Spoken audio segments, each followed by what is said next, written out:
Welcome to the Squad Games Podcast. Squad Games Podcast.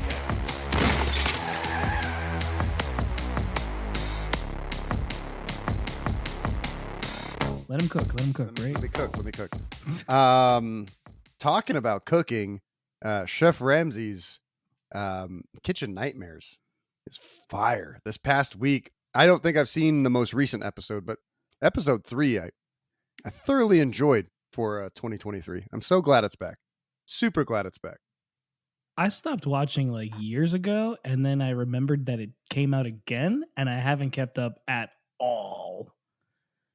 I'm more of like, man, what have I been watching from him recently? Nothing really. Well, that's a shame on you. Well, he did Hell's Kitchen again, right? He did. So, Jason, do you watch any Chef Ramsay? Do you watch TV at all? I don't watch TV at all. Watch shows here or there, but I love cooking shows. I love cooking personally, but the Gordon Ramsay shows, I've seen them here or there. I think they're hilarious. Guy just comes in, basically yells at people for 30 minutes. Mhm. But it's they're pretty good shows. I'm more of like I would say like sci-fi fantasy guy. Just watched The Expanse. Thought that was pretty good. Expanse A lot is of people dope. love The Expanse, and that's one show I want to watch. Yeah, I'm excited to keep moving into it. My friends have like read the books. They're like hyped them up a bunch. So I decided to go the TV route. I don't have time to read 5,000-page books, but That's totally fair. it's been pretty good so far. I'm not upset with my decision.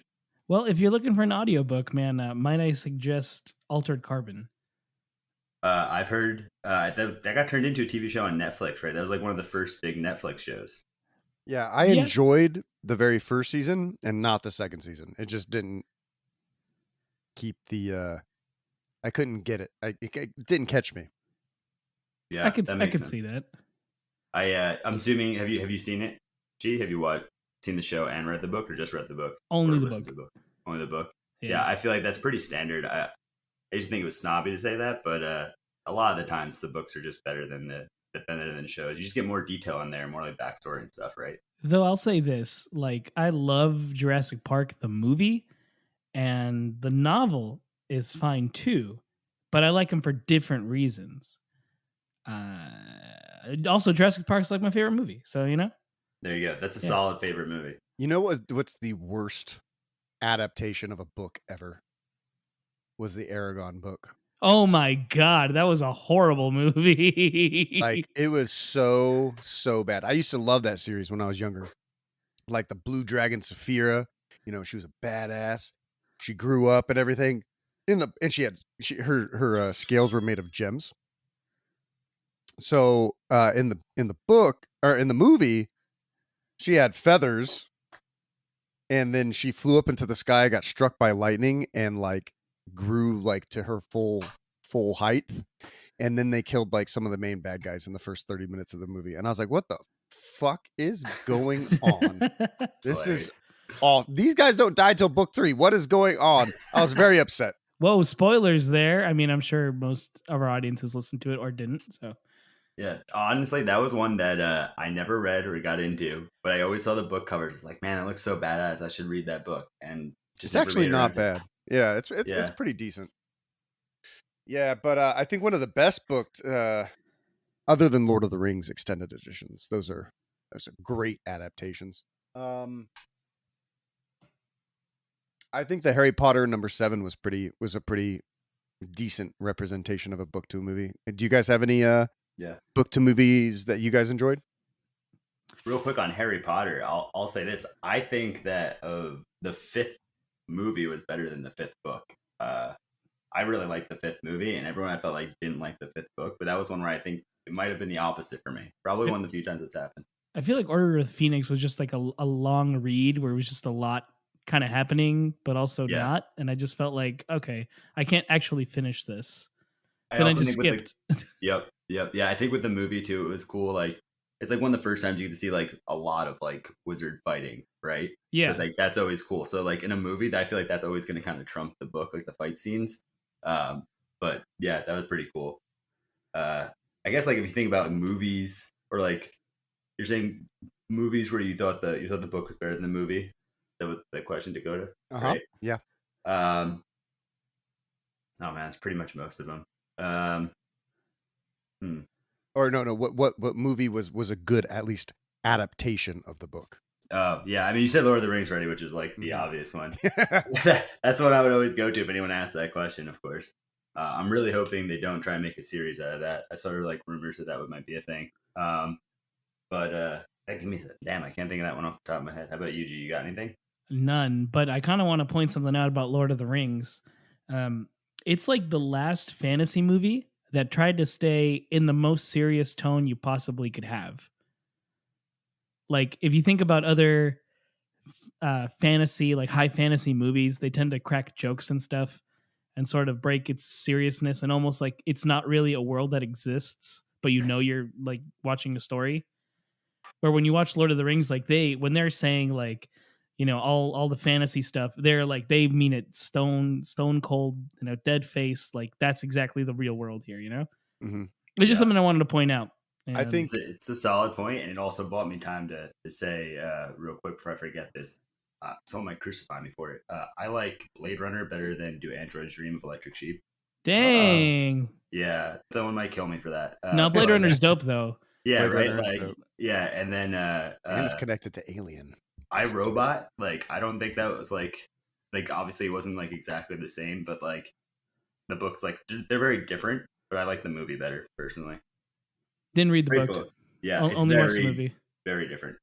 I will say that I think that the Game of Thrones, the very first season, is a really accurate representation of the first book. Like, Which was probably one of uh-huh. the best of all, out of everything, representation of the book to a film-esque. But we talked about Harry Potter, and I'm a super Potter nerd, so I won't try to go down that rabbit hole. We'll stick to Kill Team, which is why we're talking about the SoCal Open. Jason, who we have on the podcast, you won the SoCal Open, and this was your very first, and the golden ticket. This is your very first Kill Team tournament, correct? Correct. Yeah, I just started playing about 3 months ago. Got into Warhammer in general around then. Kill Team was like something I kind of stumbled across, and yeah, a lot of encouragement from the community. Guys like Cam, when I went to At Ease, we started doing like a narrative league. He went around and got some people like a week ago to kind of join the Warp Surfers, right?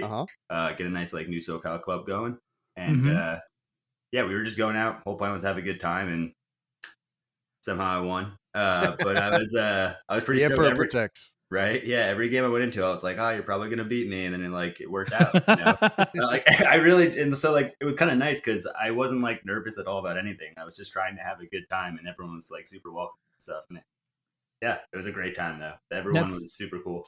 That's what we hope that's what we and the community hope to do, is to make it very open for people to play and have a good time. You know? Mm-hmm. Yeah. Speaking totally. of the Warp Surfers, I actually had a lot of people come up to me after your games and go, well, a handful of people that were in the SD area go, "Is he part of the narrative league?" As if I would know, but I would just go like, probably, I don't know, just ask him. Yeah. Yeah, I mean that's where I met everyone. Right, was the narrative league that Robert set up actually, which kind of happened the day of my first game of Kill Team. I just walked into the store. Cam and his brother were there. Played a game with his brother, and then Robert happened to be there as well. And he was like, "I'll set up a narrative league," and then it just kind of snowballed from there, right? Like about 2 months later, I'm playing in a tournament, right? I also live right across the street, so that made it like super low barrier to entry. It was like, how do I not go to this, right? So that helped. Yeah. That's what I wanted to ask. So you said you got into the game 3 months ago, and I remember when we were talking at the venue, you had always sort of been interested. What kind of pushed you to go ahead and finally pull the trigger on this game? Yeah, so I had kind of taken like I've always like played video games my whole life. I was into Magic a lot when I was like younger, and as I got older, started working more. I was just like, like focusing more on my career and like other things like that, stuff that I felt like was more important at the time than it probably is. And I kind of like stopped playing games and stuff. And about like a year and a half ago, I got like a bad shoulder injury, so I had to like stop working out and everything. So I started playing games more, and I started being happier. Crazy idea, like doing things you like. And then it just like that kind of again snowballed, right? like started just playing more video games, like playing like Magic with like friends here or there casually. And then just decided around, well, I didn't decide this, but around June, the company I was working for declared bankruptcy, right? Which was like, I was like, whatever. Like, I was kind of hoping maybe I'll get like severance and I can like just like chill for a bit because I've been like grinding for so long. And ended up, I just had more time on my hands. And I was like, what's a better time to start something you've always wanted to do? It's always been appealing. I got into 3D printing about 2 years ago. I saw how powerful it was at my job. I'm an engineer, by the way, so I was like always using it for like prototypes and stuff. And one of the things I wanted to do was like get a printer, and I was like, well, what can I print with this stuff? And I was like, oh, maybe I'll try like Warhammer, right? And it was always the thought in the back of my mind. It was like I was taking one step closer, and then like I said, I had the time, and I was like, there we go. We're just gonna sink into it, and it's been great. It's like even just getting the models, building them, painting them. It's like a highlight of like my day a lot of the times. It's like a nice like stress, like way to like relieve stress. And so that's kind of what got me into it. And like honestly, what kept me coming back was the people, right? Guys like Cam and all the people in the narrative league. Like I was looking forward to like Sundays every week. I was like, I can't wait to go and just get a game in, you know? And it was just like really just like positive vibe in my life. And here we are. Wow. And what made you choose Intercession of all things? So when I was first going to join the narrative league, I wanted to play Custodes, right? Like I thought they were badass, and I was like, the first models I painted were some guardsmen, right? And I decided last second not to, and I had gotten enough bits to build like 5 intercessors, right? Just like through like some things I'd gotten on eBay to kind of kick me off with the whole hobby, and I don't know what it was. There's just something about him I thought was like pretty cool, right? That's really all it was, right? Like really cool. Like I was just like, like Space Marines, like it's new to me, right? So I'm like, everything's like new and awesome. Like you see a Space Marine, and it's like really not, I don't think it's the first time, but like I'm like a kid. I'm like, oh, that's super badass. It's like we'll play the Space Marines, and then I don't know, just kind of went from there. I just liked how they played. I like the idea of like re-rolling die. Like obviously that's like huge. Like re-rolls are massive, and I like the idea that they had like 14 wounds. Like it made a lot of sense to me. I don't know why. I didn't understand it at the time, but I was like, oh, that's like pretty good. I'd played like 2 or 3 games at that point. So little things like that. And also, I knew they were like one of the easier teams to play. And so I was like, I wanted to play Harlequins. I really liked the Void Dancers. But I just didn't get to play them enough. They're half painted on my desk right now. Another reason. But the only having 6 models to think about kind of encouraged me to go with Intercession. Like I liked Vet Guard, the idea of Vet Guard, but I played 1 game and I was like fried. I was like, I'm not managing 14 pieces right now. Like, there's just like no way. Like Colts seemed super cool. I knew they were like really good, but like I wasn't just trying to chase meta at the time. And I was just like, we're gonna stick with 6 models and we're just gonna shoot a lot of stuff. Like that seems pretty good for a first tournament, you know? Yeah, Absolutely. I mean that's a wonderful philosophy. Yeah, like just keep it simple, and that's really it. Like a lot of the games, like there was like times where I felt like I blundered like the first turn or even like early second turn. I was like, well, we're just gonna run up the board, we're gonna score route, and we're just gonna keep killing stuff, and hopefully like it works out. And a lot of the times it does. It's fun fact when you can shoot twice with a lethal 5-up bolters, you're gonna kill a lot of stuff. So that's gonna work out for you. Absolutely. Now, speaking of Intercession, how did you typically, because there's a lot of Intercession fans out there, and mostly me, I didn't think they were S tier. I didn't think they could they had a chance to win any of these major tournaments because of, I still think that there are a lot of teams out there that can counter them, but obviously played in the right hands, they can still absolutely be S tier and crush the meta. Just because they stat check everything so well, and with good strategy behind that equals great results, right? So, what do you typically run on a team? Do you run like the same thing every time? So that was kind of my initial strategy. It was like, oh, I'm always going to take the assault sergeant, right? I'm going to take gunners with bolters. I'm going to take obviously the grenadier and the normal gunner or the rocket launcher gunner. But I watched a video, and I'm not sure if I'm allowed to do this on the podcast, but it's by Command Point. And you Yeah, guys probably Command know, Point. I'm sure you Command guys all Point. know each other, right? Like I Yep. don't. Yeah, and this one of the guys on there, or 2 of the guys on there, posted a video on Intercession. It's like a 2-hour video. So like I have a Doberman puppy who I absolutely love, and I take him for like 30-minute walks every morning, right? Sometimes at lunch if I have like work calls and stuff. And if I'm not on a work call, I can always like listen to something like a podcast. So I listen to a lot of history podcasts, stuff like that. But in this case, I was like, I'm gonna listen to this Intercession thing, break it up into a few pieces. And I just love the dude's entire philosophy on how to play the team. And this is me like listening to it like a week or two before the tournament. I was like, this makes sense, right? And he talks about like how you should like lead into shooting a lot and how that's like actually better. And so I was like, that was kind of my strategy. It was like 99% of the time I'm taking like the gunner leader, right? 3 gunners or 3 like intercessor warriors, and then the gunner with the grenade launcher, and then obviously you're taking the gunner. You're never not taking. And that's what I ran a lot of the time. I had never played Into the Dark, so I just kind of had a gut feeling like it was going to be more. I say I haven't. Literally the night before, I was able to play 1 game, like 2 turns of it. So I was like, going to run more of the warriors, but most of the games were like heavy shooting, and it just like works out. Like I feel like the thing I thought about was like I can charge, right, 8 inches and like attack people. I can fight twice if I like charge to double charge someone, but or I can move 7 inches with rapid, and then I'll be within 2 inches of someone behind cover, and I can shoot them twice, right? And if they kill me, I get to shoot again on whoever shot at me, most likely. And so it's almost like you're still kind of playing it the same way. It's just like a little safer. If that makes sense. And also gives you the option of like hanging someone back. I feel like that was super helpful. Like I just hang one of the guys with like the scopes back, or when I played Legionaries, I hung the Doom Bolter back and like run a unit up, do some like decent damage. And it's like when you run the numbers against like a 12 wound Legionnaire versus like a 7 or 8 wound Legionnaire, it's like I can probably come up and like double tap like 2 units if I've like weakened them enough. Again, the numbers don't say that's like the best thing to do, but I feel like that strategy worked out super well for me. Could just be beginner's luck too. Like could be talking out my ass, right? No, I think mean- you got it perfect. Like, I mean, screw the numbers. Look, Dakotah was saying something, and other people have said something about intercession before. And here you come, newcomer. You understood your strategy. You went by the numbers, or maybe you didn't go by the numbers. What people said, and look what you did. You know? Yeah, I also feel like the I don't know why, but the idea of like having, first of all, the only model I've kit bashed so far was the intercessor sergeant, like, or the shooting sergeant, right? Who has the power weapon, and so With the that axe, was like right? with the axe, right? So it's like I have like a custode axe that I like chopped up and kind of like kit bashed on there. It's one of the first things I did.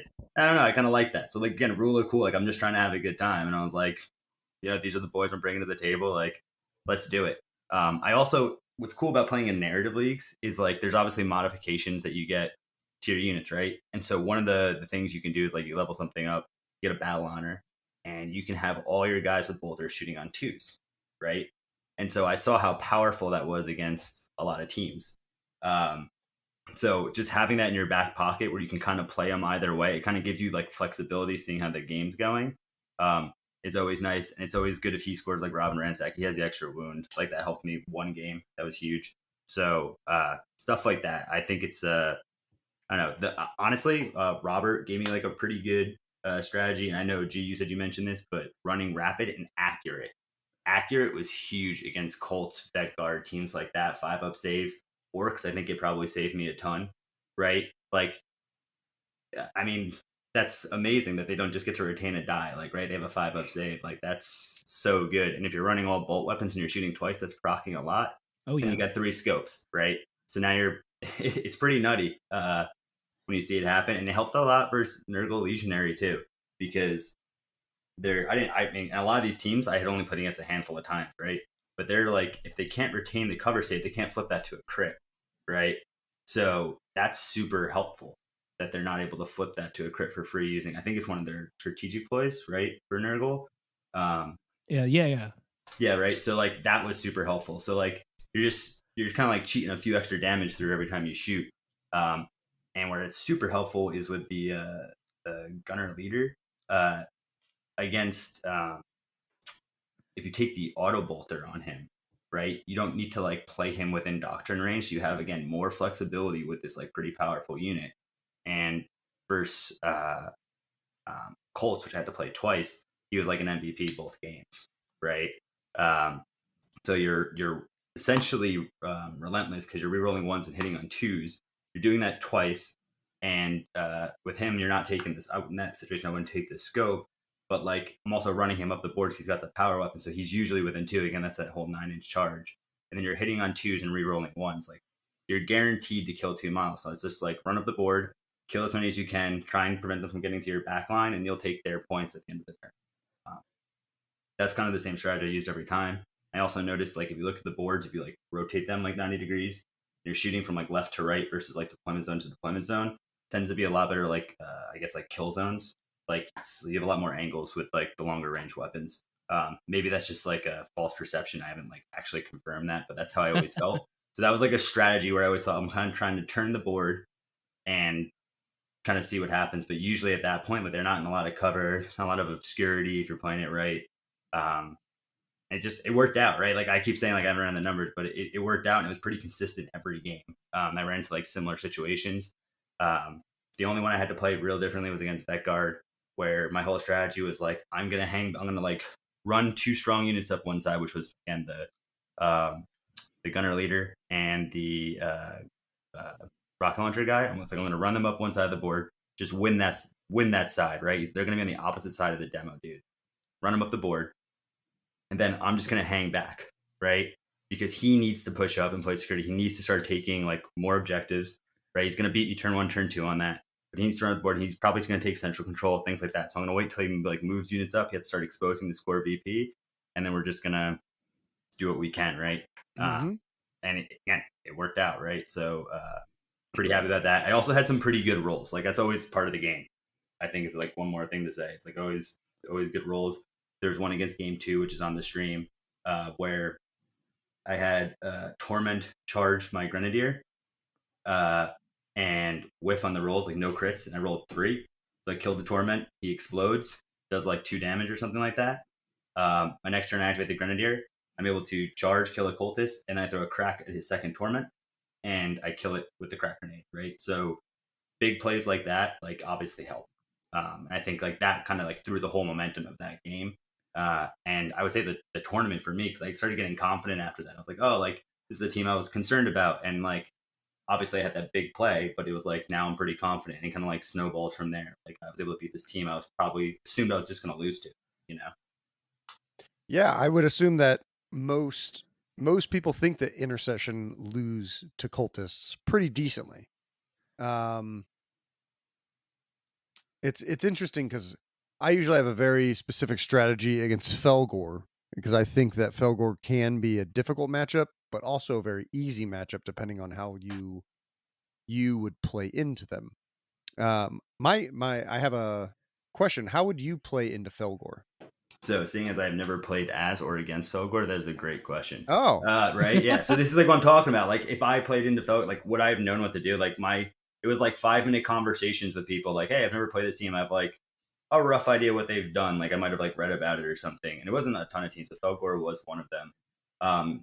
And my understanding is like, you just try and like kill them like after they've activated. And maybe I'm like completely wrong about this. Like, I don't know. I guess I don't. So short answer to your question, I don't have a strategy for Felgor. I was just going to shoot them and try and kill them, right? Like that was like the play, and like just trying to use the intercession like bumpers to get me through, right? Yeah. But like I'm sure once I figure out the rules, I know there's something with like you have to kill them in a specific order, right? Is my understanding, or there's like a way to kill them so they like go enraged or whatever it is, and then they just die. And like that's whatever that is, that's what I would have tried to do, right? I'm not sure I would have been able to do it, but like that's the game mechanic, right? Like, don't let them get a buff and then kill you, right? You don't want to have to double kill models. Like, that's not good for business for Intercession, right? You're already probably trying to trade 2-for-1s against 10-win models. Like, they came back to life. That's pretty bad, especially if they're coming in and like damaging someone, or even injuring someone and forcing you to spend CP on They Shall Know No Fear. Like, great strat, like Boyd, but like not something I always want to be spending my CP on. I'm looking to do rerolls most of the time is with any CP. If possible, or shooting on death. Fighting end of the turn was huge. A lot of people charging my intercessors and not fighting for some reason, and then not like charging with another unit to just get the buff. I didn't get that. That happened a number of times.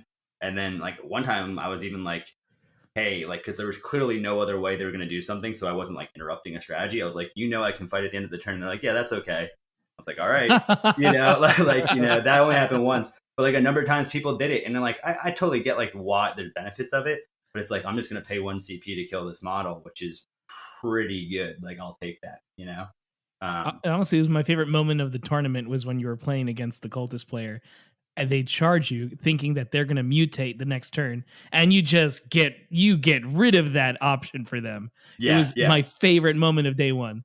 And that was it. Like he charged me, and he had like they're like swordsmen. Again, I'm gonna butcher the unit names. I forgot what they're called, but the two that dual activate. Mm-hmm. They were behind the blades or something, sacred blades or something. Blades. Yeah, they were behind the door, and I think I asked them if they could charge, and I think he said maybe not. I don't know. I just assumed there was another unit coming in that was gonna charge, so it could hit on like have like one more like better weapon skill.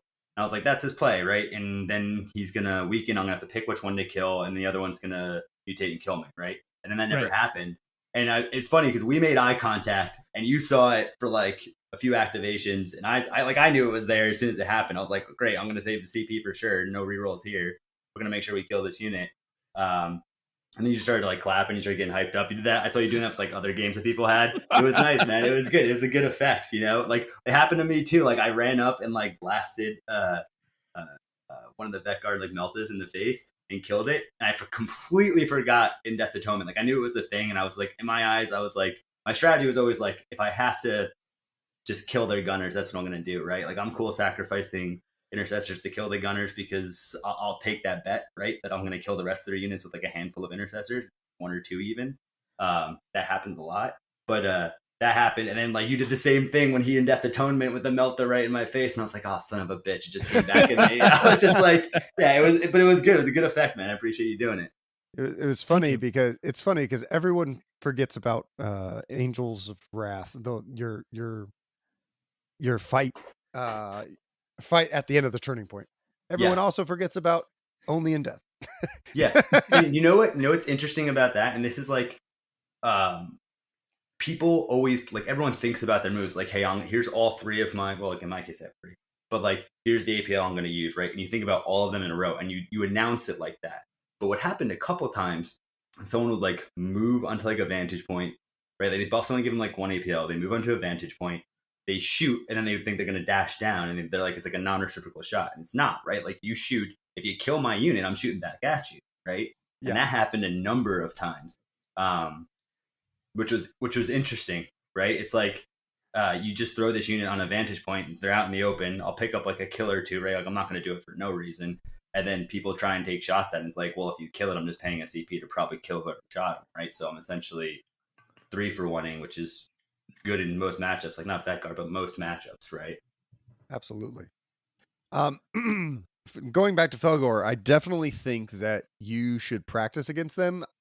I don't know if they'll be, because you won the golden ticket, so you're going to Atlanta, but I don't know if they will actually be there just because they're not like super great, right? I know they got nerfed like recently, like in like the last few months. Because like a lot of when I first started playing, it was like Felgor and Chaos Cults are out of control. Like that's everything I saw when I did like initial research, and so obviously that's changed. Like no one has 5 but feel no pain anymore. That would have been broken. Like that, I can't believe anyone thought that was a good idea. But yeah, them and then breachers. I'm like hyper paranoid about alpha strikes for some reason. Like the idea, like I have no problem losing the intercessor if I'm going to gain something for it, right? That's like even if I'm not gaining. It's not a great trade. Like at least I get something. I flip someone to engage, something like that. But they end up getting like alpha strike and just like losing a model. Just super paranoid about that. You can see that if anyone watches the stream against Jimmy playing orcs. I like overthink how I'm going to get rid of this breacher boy, and it ends up working out obviously, right? Like I win the game, but like completely overthought that whole situation. So breachers are like high on my list. I'm not even sure if they're really good. That's what everyone says, right? And that's my biggest concern is I just don't know a lot of these teams because I just started playing, right? There's only so much information you can consume. So my strategy is create like a short checklist for every team, right? It's kind of like my thought process in general is always like, where are your gunners, right? Like, where's your demo person? Like these kind of like anything that you like, I don't want to say it's not cheesing because it's part of the game, but that's how I just for some reason like label it in my head. Of course. But those things, and apparently breachers are super good at that. And I've just like never played against him. So that's something I'll definitely have to do along with Felgor. But you're right. How do I not play against that team knowing it was like top of the meta 3 months ago? Yeah, so I'll give you a couple, at least what I think are tips into Felgor for Space Marines.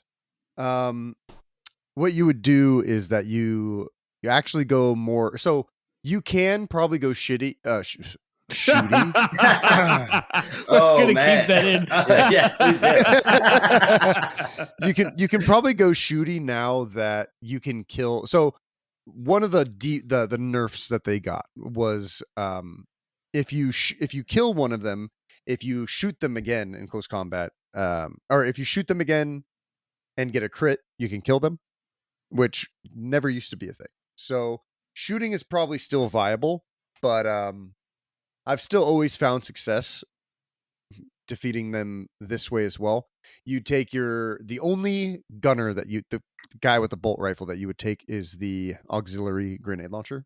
Mm-hmm. You give him the auspex, and then you take all assault intercessors, and you give your leader a hand flamer and a power sword and a tilting shield. And I would love that, man. I wanted to use the flamer. I have a model magnetized with the flamer and the power fist. And Yeah. I know it's not strategic, but really cool. I've always wanted to use it. so the great thing about having a power sword is you have lethal 5s. And you change rapid to duelist. Yep. So essentially you can, with the lethal 5s from your power weapon, you can deflect 2 blades. He hits you once, and then you can basically kill the model. Especially if they're already low and they charge you. And then you give out as many other tilting shields as possible. And essentially you just try to mitigate how much damage they do while doing damage back. And super effective. Usually I take durable though, which is it helps in that matchup as well. But taking accurate, you'll find more success with some of the shooting stuff. So I think it's interesting because it's like you said, like again, you guys know metas way better than I do. Like, what do you think's gonna be there, right? If it's gonna be more like horde like teams, more like Vet Guard, Gellerpox, like Colts, if that's what we think it's gonna be, even some of the Eldari teams, like I think accurate makes sense. But if you think it's gonna be more like Legionnaires, like not that it's bad against Legion, but like Legionnaires or like Felgor and stuff like that, then you might be right. Like durable might be the play. Like that's what I was running every time I played the game up until one game before the tournament, and the numbers just made sense. So I was like, all right, I'll do this, and it's like, how many times has durable saved me throughout that narrative league I was in? It's never been like the deciding factor. It's nice when it procs, right? It's yeah, never the deciding factor. Yeah. So if we're talking about the narrative, as long as the striking scorpion and scout box doesn't release before then, I could definitely see some people taking, because it's hard, because last year Games Workshop really pushed the fact of this is just a narrative tournament and it's not super like competitive. But this year I think it's kind of changed a little bit. I think that like people are it's very like event, or how should I say? I think it's very, people are coming from all over the world. And if you're going to travel 2,000 miles to come and play at this event, are you going to, not care about like winning?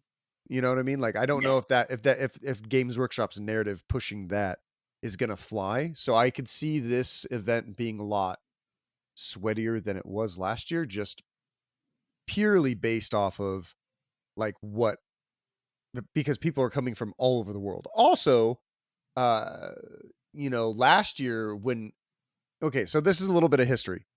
So in US 2022, the LVO, which was the biggest tournament of its time. Actually, no, it wasn't. I think it was only 40 players. But the Spaniards came over and they defeated America on our own soil. I was there. I got 16th place. Every Spanish player other than one placed higher than me. I was very upset by this. And Spain won the overall tournament. And I was not happy. Later that year, I think in November, it was the very first golden ticket, and Orion from Plasma Spam, he's on the East Coast, and a lot of other guys went to the narrative with 2 people from Spain, and Orion beat Ace in the final of the grand narrative. And there's a bunch of memes that went out of like Orion's face on like a train, like running over Spain, with like steam coming out. Like, I don't think Spain will ever forgive us for One of for my the favorite memes that were produced. One of my favorite parts about like yesterday was finding out there's like this competition between the US and Spain in Kill Team. Like, I didn't know that was a thing, right? Like, I was just showing up to the tournament to have a good time, and everyone's like, "Oh, what are you gonna do when like about the Spanish? Like, they're really good." And I was like, "What do you mean about Spanish? Like, what are you talking about?" Right? It was super funny though. Like, no one was like a jerk about it, but they were always like, "Oh yeah, like they play a lot." Like, I was like, in my head, I'm like, "Oh, it's got to be the UK. Like, why would the UK not be the hub for this, right? Or like America's super big. Like, that makes sense." But here it was like Spain, like didn't have that on the bingo card. But it was just funny because everyone had the same comment, like random conversations. They're like, "Yeah, you ready for the Spanish?" or something like that. I was like, all right, I guess that's the mark, right? Yeah, it's funny because Spain. So right now on ITC, Ace has been the ITC leaderboard for the past 3 years. Dan is a British guy right now, and he is number 2. And then we have Adrian Bonavento at number 3. If Adrian or Dan or Ace comes to LVO, any of them have a chance to overtake the fake internet points that literally mean nothing. Other than like street cred for a year. Or dice cred. I don't know what would we even call that? Table cred? Maybe? Table cred. There we Table go. Cred, yeah. Yeah, I can live with that. So like it's just kind of fascinating to see the progression of where things are going. And if Adrian Bonavento takes, the number 1 spot at LVO, I don't think that anyone's going to be able to catch him in ITC points, no matter how other, because LVO is just going to be massive. So, yeah, it's just interesting to kind of see. And then with your win, once BCP fixes the event, yeah. So let's get into the event and how things went, and we can talk about BCP and some of the issues. So you ended up playing Evelyn first. Evelyn is a local to us here in Santa Clarita. She's come to quite a few. It's James Robinson's wife. How did that game go? Great start to the tournament, right? Yeah, so, she's awesome. She's absolutely awesome. Yeah, exactly. The energy was there. I was like, walked up. I was always going to be like straightforward with people, right? Because I didn't know how this was going to go. I played plenty of games. People get very serious. I knew it was a tournament, and maybe wouldn't have patience for a newer player, right? Because there are things I don't know. Plenty I don't know. And she was super friendly. Just wanted to have a good time. I never played against Corsair. She did took some time to explain everything to me, right? And started off great.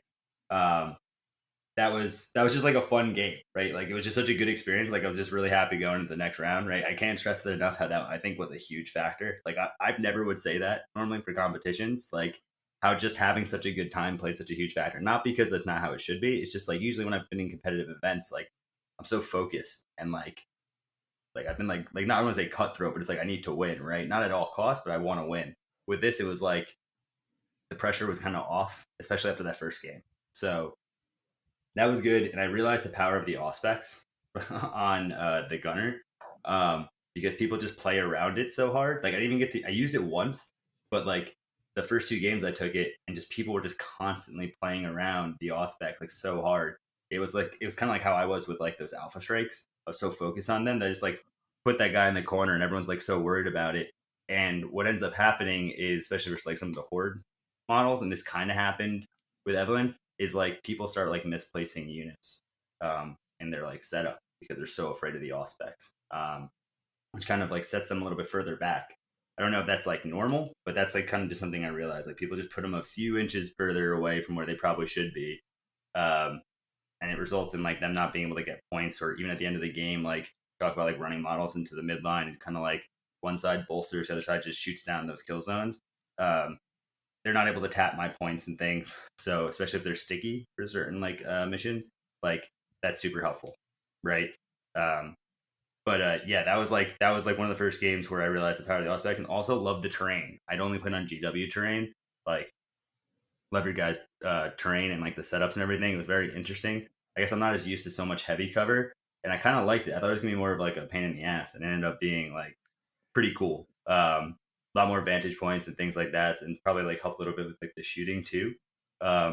And maybe I just have, again, maybe it is like some of the terrain that's out there. I had never seen something like it, so props to you guys for that. But Thanks. game one was awesome, a lot of fun. Kind of built some momentum going into game two. Awesome. Yeah, I know. We get that feedback a lot when people see our terrain. Like they're like, "Oh, I don't know. This seems like a lot of heavy," and I'm just like, "Hey, can you just try it?"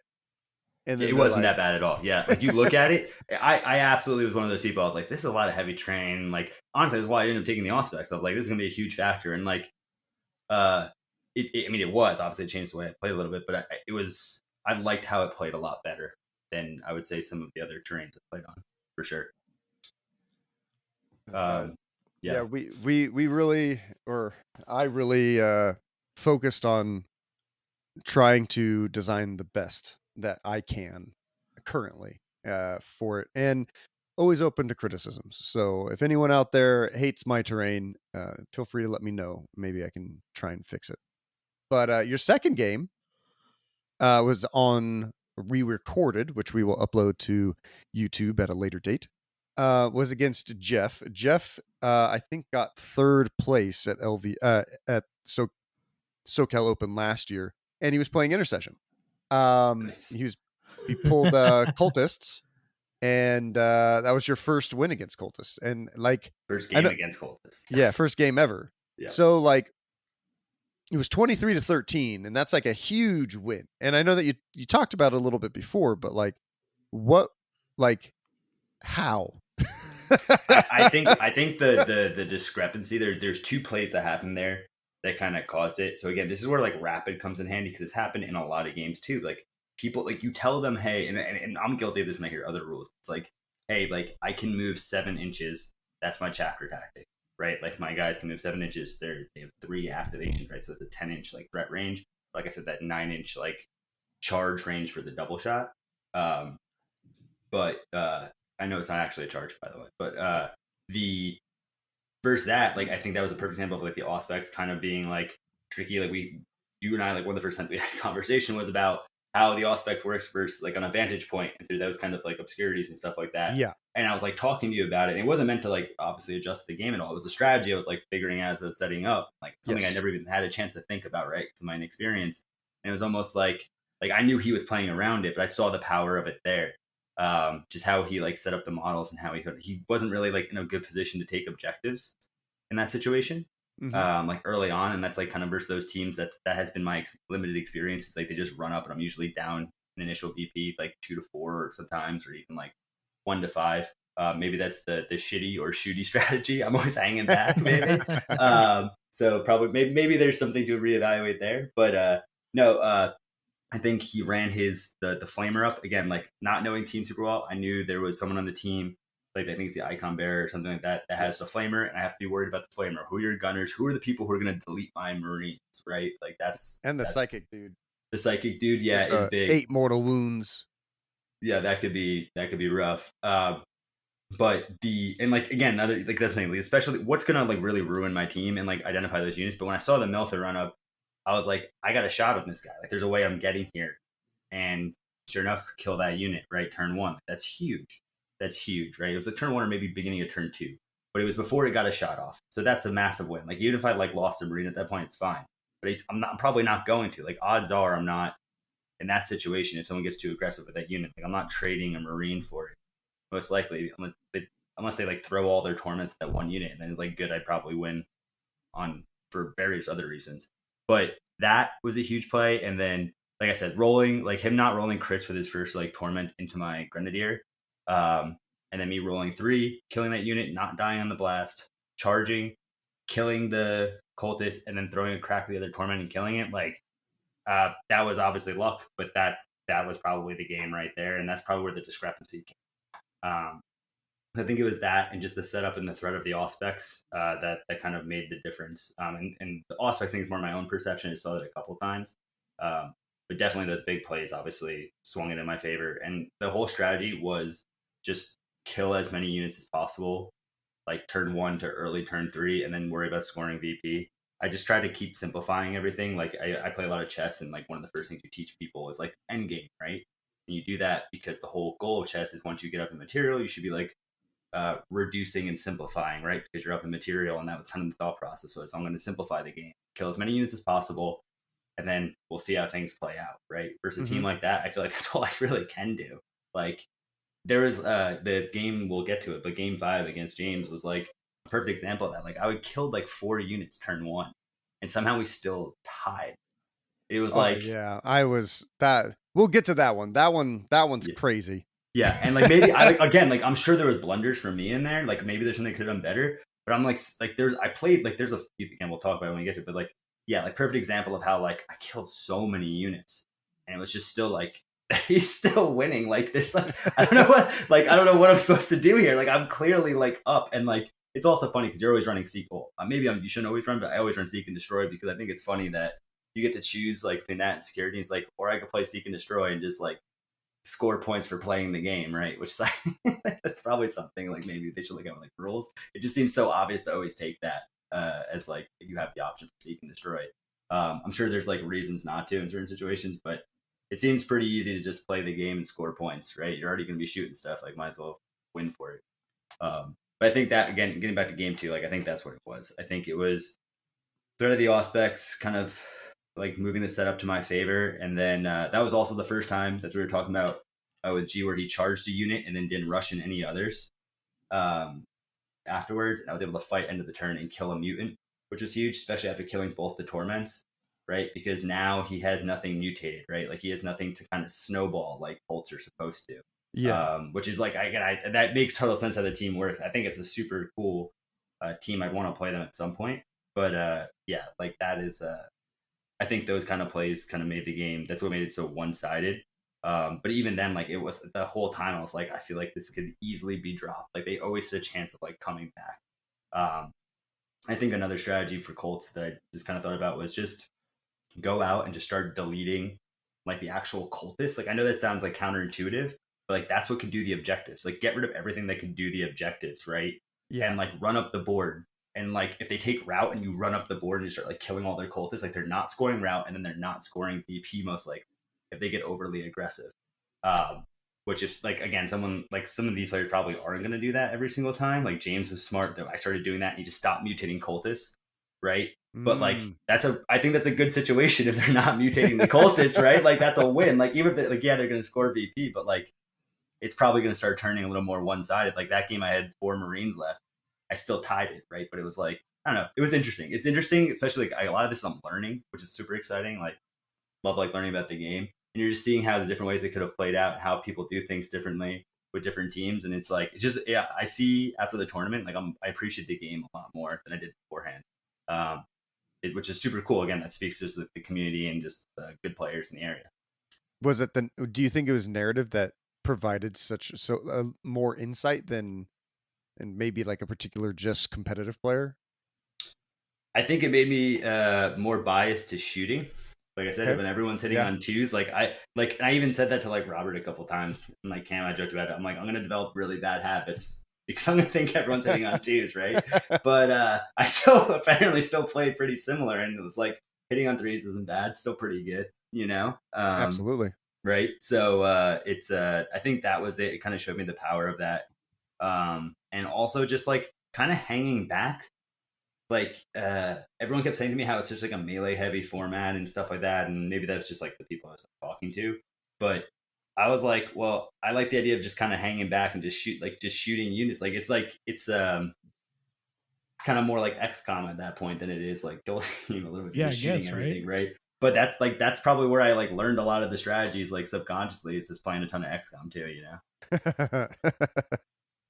So your next game was against Jeshua, who is playing Legionary. Now, Legionary are always pretty decent if they're played well into Intercession, and you ended up getting a draw in that game, 15-15. You want to Yep. walk us through that one and how that went for you? Yeah, everyone was great. I would say that was probably my favorite game of Guild Team that I've played, for sure. Not that like anyone else did anything wrong, but like that was just such a everything had to play perfectly. I don't think like we each had roles that like went in our favor, right, or against us, and it was like very like the dice didn't decide it, and we both just played like really well down to like the last like activation. Like the game ends by me like running my Doom Bolter into a room and closing a door so his heavy gunner can't get to me, our last units. And that's the tie. And who's my Robin Ransack guy, right? Like I had to, in the beginning, it had gone so rough. I guess like we started in the beginning, like do the setup, and I see him put his. So I take versus the elites. Again, just something I learned from the narrative league. But versus elites, you're taking the headhunter, right? And every time I've done that, I've just baited. I think it's Headhunter, where you bait like if you kill the leader within the first 2 turns, you get 2 VP. Yeah. So I always take that, and my strategy is always like I'm gonna bait the leader out, right? And so that was like the whole strategy. And I see he's like putting a lot of units to basically swing. It's pretty clear that they're gonna based on his barricade placement that he's gonna swing to the middle room. We put both barricades in that middle room, right? And I was like, he had those 2 gnarly melee units. Like when I've played against Legionnaires, I've actually won, except for that one, every game I played against Legionnaires as Intercession. And I've played against them 5 times, probably more than teams. Yeah. So everyone keeps telling me I have this bad matchup. And I played against Nurgle twice, and everyone else was Zinch. A lot of the times, which in my head, because I'm a shooty team, or I'm always thinking shooty, and I want to play with the lethal 5 of bolters, like it kind of gets rid of the P1, and it kind of like doesn't nullify, but it's like not great for the intercessor sergeant with the plasma pistol, right? Yeah. But you're also kind of like forcing him to burn a CP every turn to get the 4-up invuln. But anyways, like the big thing there, I found out during the game the power of accurate against Nurgle, right? That was where I was like, oh great, they don't get to retain this cover save and turn it into a crit. Like I didn't know that going into the game. I learned that while I was playing it after I first started shooting. And it was like, it's like I took it for the horde teams, but it played a huge factor because he put those barricades in the middle room, right? So my he moved all the pieces in, concealed in that area. And so I was like, I'm going to run my Grenadier in. I'm going to get within 2 of the guy. Probably not the best strategy of like throwing the crack grenade at the guy that if you're within 2, you lose 1 to your weapon skill, I think it is. Or you like to roll 1 less die. Again, I still don't know all the units' names, but he has that aura around him. And so I throw the crack grenade on him and it whiffs, but now he's an wound model, right? So much different than a 12 wound model. I can like single shot him with my Doom Bolter now, which is something I was like aware of mostly for other intercessors was kind of the thought process. But it ended up working out. So I do that. Doom Bolter lights up his Psyker, right? I think it's a Balefire Acolyte, which I'm always afraid of that piece. I had a bad experience where it hit me with the blast, like one of the first games I played, and like wiped out a bunch of units. It was like a really gnarly shot, and so again, like probably like an unjustified bias in my head against that unit. It's like me and the Taka man, the Taka boy. I hate the Taka boy from the orcs. Yeah, right. Like there's just something like right. So we're basically fighting over this middle room, but the biggest thing I think was he put his Melta on one side of the board and was running through one of the other like corridors, and then he had his heavy gunner on the other side. And so I talk about like always being paranoid about the gunners. So I was like, I need to set. One unit's going to have to do battle, for lack of a better term, against this Melta, but I'm going to put a barricade on. Or I already had the barricade on the point. I'm going to run this guy up on conceal and force him to run his Melta up. And then my initial starting point, there's like the 5 squares you can start on. I was like, I'm going to keep the Doom Bolter back there. He's going to bounce between rooms and just kill whoever he has to hold points, right? I'm going to make sure that he's in good spots, get some like non-reciprocating shots if possible. And he's just going to like clean up after everyone else has done their job. And my thought was, I believe we were playing loot. I don't remember if it was loot, but it was like, I'm pretty sure it was, because he had to stand on the point with his heavy gunner who could only move so far, right? So, and still do something. So he was basically like a non-factor in the game. Like obviously he's still scoring like VP with it, but like the gunner's gone. It's out of the game, right? So now I need to kill his 2 scary melee units. Like I've run my Assault Intercessor up. I had a bad experience with the Strive Talon one time because I forgot it fights first, right? I think it's called the Strive Talon. But I That's blast correct. that guy, and that was a big play because I blast that person, and then I run my other Assault Intercessor up there, and I bait the leader out, right? Now I know the leader, he's gonna like run up, like kill the Assault Intercessor, like I know he gets like an extra action after he does it, right? But he's gonna just plasma my leader, and this is turn 2, so I'm like, I was there for this one. I Yeah. want him to plasma my leader so I can take the overcharge shot into his leader and kill him and score the 2 VP. So yeah, I traded 2 units for his leader, but now he's not getting 4 activations while he's wiping my models, and I've scored the 2 VP on. And again, I talk about the Assault Intercessor throwing like the Kraken stuff, right? Or at the guy. So now we have the Balefire's been shot by the Doom Bolter. He's on 1 life. You got the 8 wound guy who has the aura around him in there. He's wiped 4 of my models at this point, but now I run in with the Doom Bolter. I clean up. He's got to run his Melta around. So I was rolling really poorly too in that game in the beginning. But at the end, it's funny we call this a whiff on the Melta, but he got a crit and a hit, and I live on 1 life, right? With a unit on the point. So I'm able to loot. And then where I'd move the model, in order for him to score route, like his last point of route, he couldn't charge me. He had to shoot. And then I'm able to shoot on death and kill that unit so it can't score any more VP. Nice. So just like a perfect example of where like I talk about I don't want to use Lethal No Fear. It was huge there, right? Because it gave me the movement to move where I needed to and kind of bait him out. And then yeah, that heavy gunner just wasn't able to do anymore. Like he had to move it. He had to kill my Robin Ransack guy. Or like I guess he pretty much had to kill my Robin Ransack guy. He was able to still loot because he got to the other point with the heavy gunner. But he just wasn't able to. I was able to run him out. At the end, I won the initiative, closed the door, game's over. Right? I ended up. I thought I lost. Like especially after the crack went bad, I kind of run him up and did that. I was like, all right, did some damage, way less than I thought, but you still got him down to 8 wounds. But again, like I said, like now killable with Doom. But that was just such a good game. Like every move was perfect. I really appreciated like how he had this strat. Like he was one of the few people who had like a really good pregame strategy, or one that I could actually see. Right, probably a better way to put it.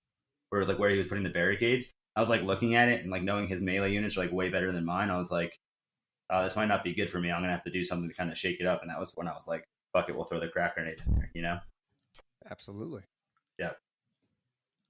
Yeah, I was there for a lot of that, or for quite a lot of that matchup because it was that you had a very entertaining game. It would have been great to be on stream. You were there. So one thing we talked about, which was an interesting play, was you were there when I think I shot 3 times at that unit. So I talk about the unit wounds, and it should be easy to melt with the Doom Bolter. Took 3 shots at it, and it's at still the alive Anointed. Yeah, you shot 3 times at the Anointed outside the range with the debuff too. Yeah, and he also only had 3 wounds left, like the entire time. Wild, absolutely wild that happened. Rolled like no crits, and that's what I'm talking about, like just not getting good rolls. And I was like, man, maybe I'm an idiot with my strategy, but like you got to plan for like misses and stuff, right? It's all part of these games. But you said that you would have. There's the Balefire in the corner on the point. He was like there, and I was just outside the room. I was obviously in charge range. You said you would have charged and fought the Balefire, right? And then fight on the next turn, I think is what you said. And I ended up just trying to shoot him, burn all my CP like an idiot. Well, you're right, though. I probably should have charged, fought the Balefire, killed it, and then maybe fought end of turn to kill the guy who had 3 wounds left. I said I shoot a bunch of times, right? Or shitty, like we're saying now. And I just whiff, burn my CP on rerolls because even Doctrine rerolls weren't doing anything for me. And then I'm sitting there, I'm like, I don't know what to do. And I was told that guard was absolutely useless by everybody. And so I have 1 more activation. I've shot twice. Yeah, right? In this perfect situation, I'm like, I'm going to guard. And I knew he had to loot the point. So he loots, again, action. I kill the guy who's on 3 wounds. Next turn, charge, Robin Ransack on the guy who had won, the Balefire who was left.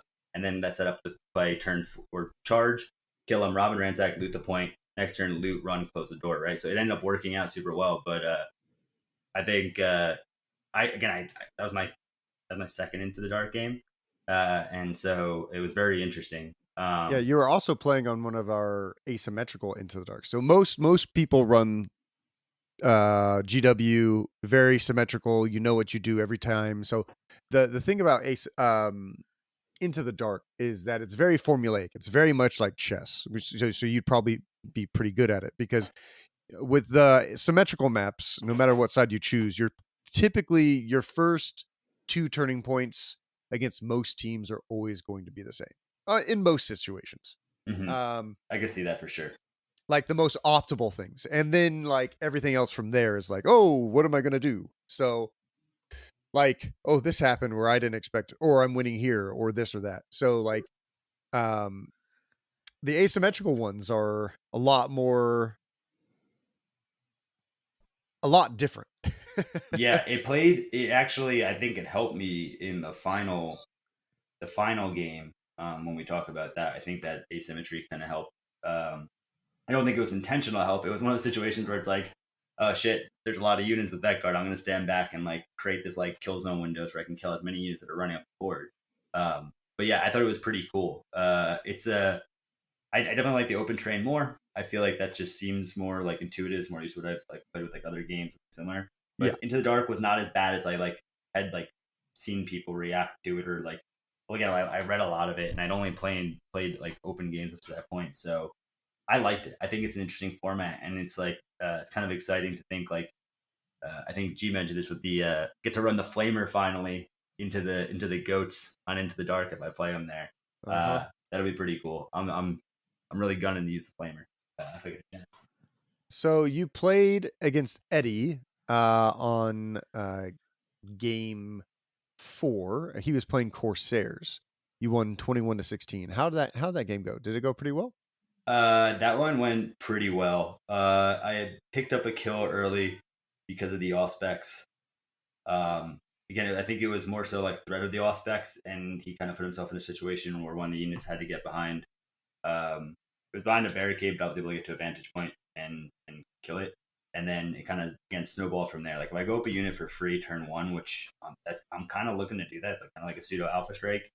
Again, you're just trying to get like eliminate pieces, like try and get up material, or at least be equal, so you can win later in the game on VP for primaries. But that one was pretty straightforward. I feel like I never have issues against the Eldari teams. Like the only one of the other teams I've played a lot, like I said, was Void Dancers. But like I feel like I never have any issues playing against any of those teams. Yeah, if you kind of get rolling, against them, Hand of the Archon is like the opposite. Like if they get rolling against you, it could become a problem. Like everyone said that was like Yeah. Hand of the Archon's like a bad matchup for me, and like that was one of another one of the teams I played against him like 3 times I think, and I won all 3 times. And like yeah, the grenade trick is pretty like dicey, and there's that like one melee unit that's like kind of concerning. It's like lethal 4-up or something, and twice. But like I don't know. I guess again, it might be my own ignorance. I just haven't gotten beat enough by them or something. But if you just don't let them snowball, just don't throw a unit away. Don't let them get like tricky with like all like the like getting the pain tokens and the dashes. I think it is afterwards.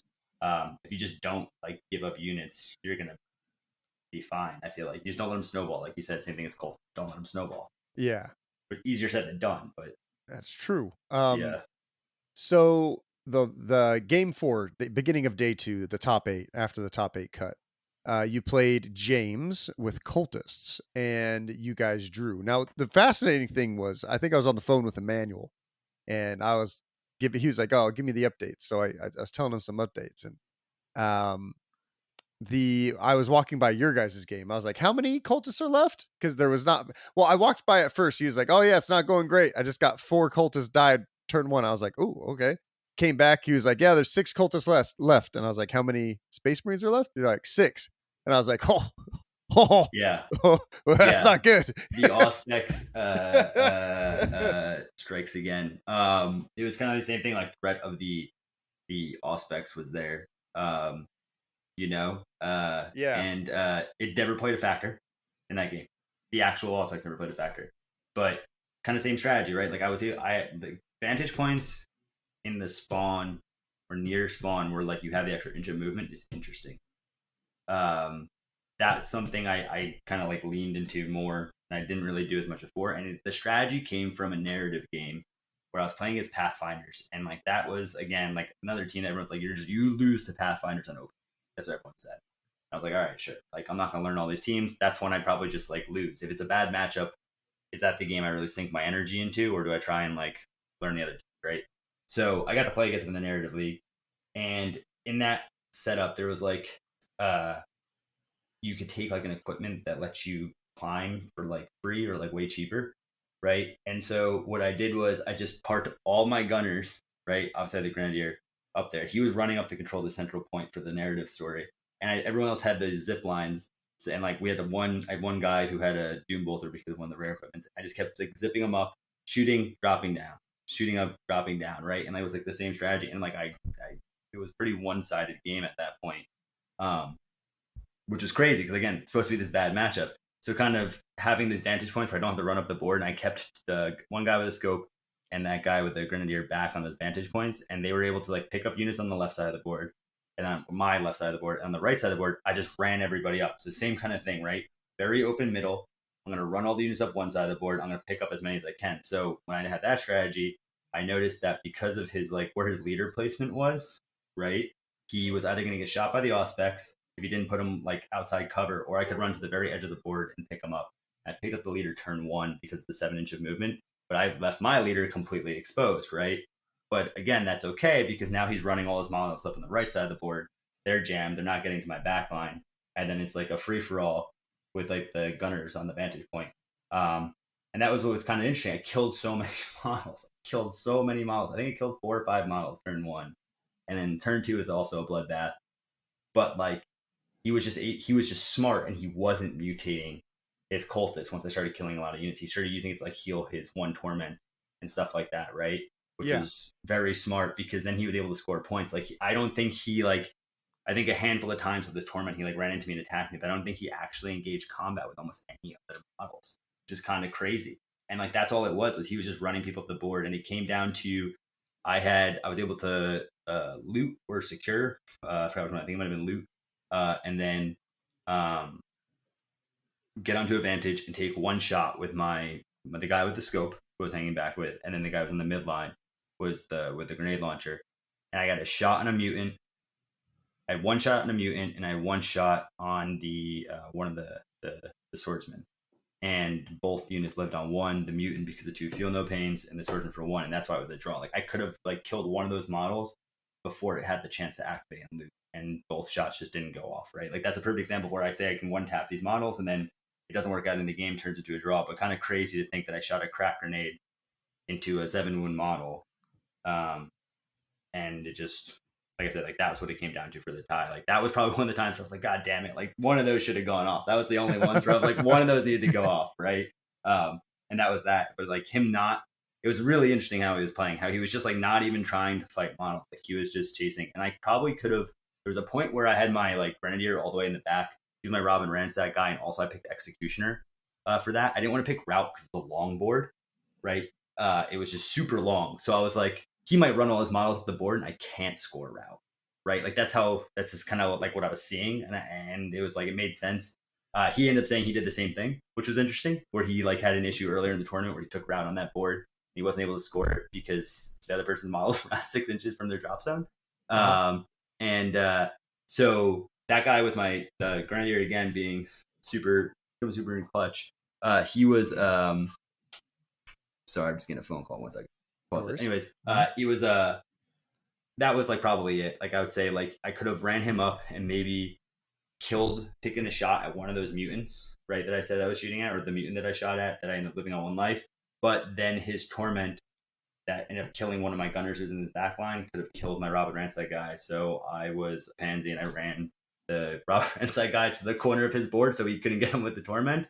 And then the guy ended up living on 1 life, that mutant, right? So maybe I could have done that, but it was probably going to end up the same way. The die just didn't go in my favor for that one, but ended up a tie. But again, perfect example of how he has like 3 models left. Like I've killed 12 models and we tie the game. Yeah, it's crazy. Like I just try and feel like I'm trying to think like I had 3 Marines left. Like he only killed 3 Marines, and those were people I intentionally ran into his units. And like he still ties the game, but just kind of goes to show how like powerful just having all of those models is. But also I think you can see the mental load on the opponents having to figure out where to place them all for deployment. that's like, again, like talk about the aspects being like, it's just one more thing they have to think about, right? And then you're on a clock or you're timed. So like it was probably, again, I kind of go back to my decision to play Intercession versus the Void Dancers, was just like less models to think about, True. you know? Very true. So moving on to the next one, you were back on stream for the next 2 games. Oh, this one's great. Yeah. So Jimmy Kelly was probably the arguable favorite to win the tournament because he has the, I think, the most. He already had the ITC. ticket, man. Yeah.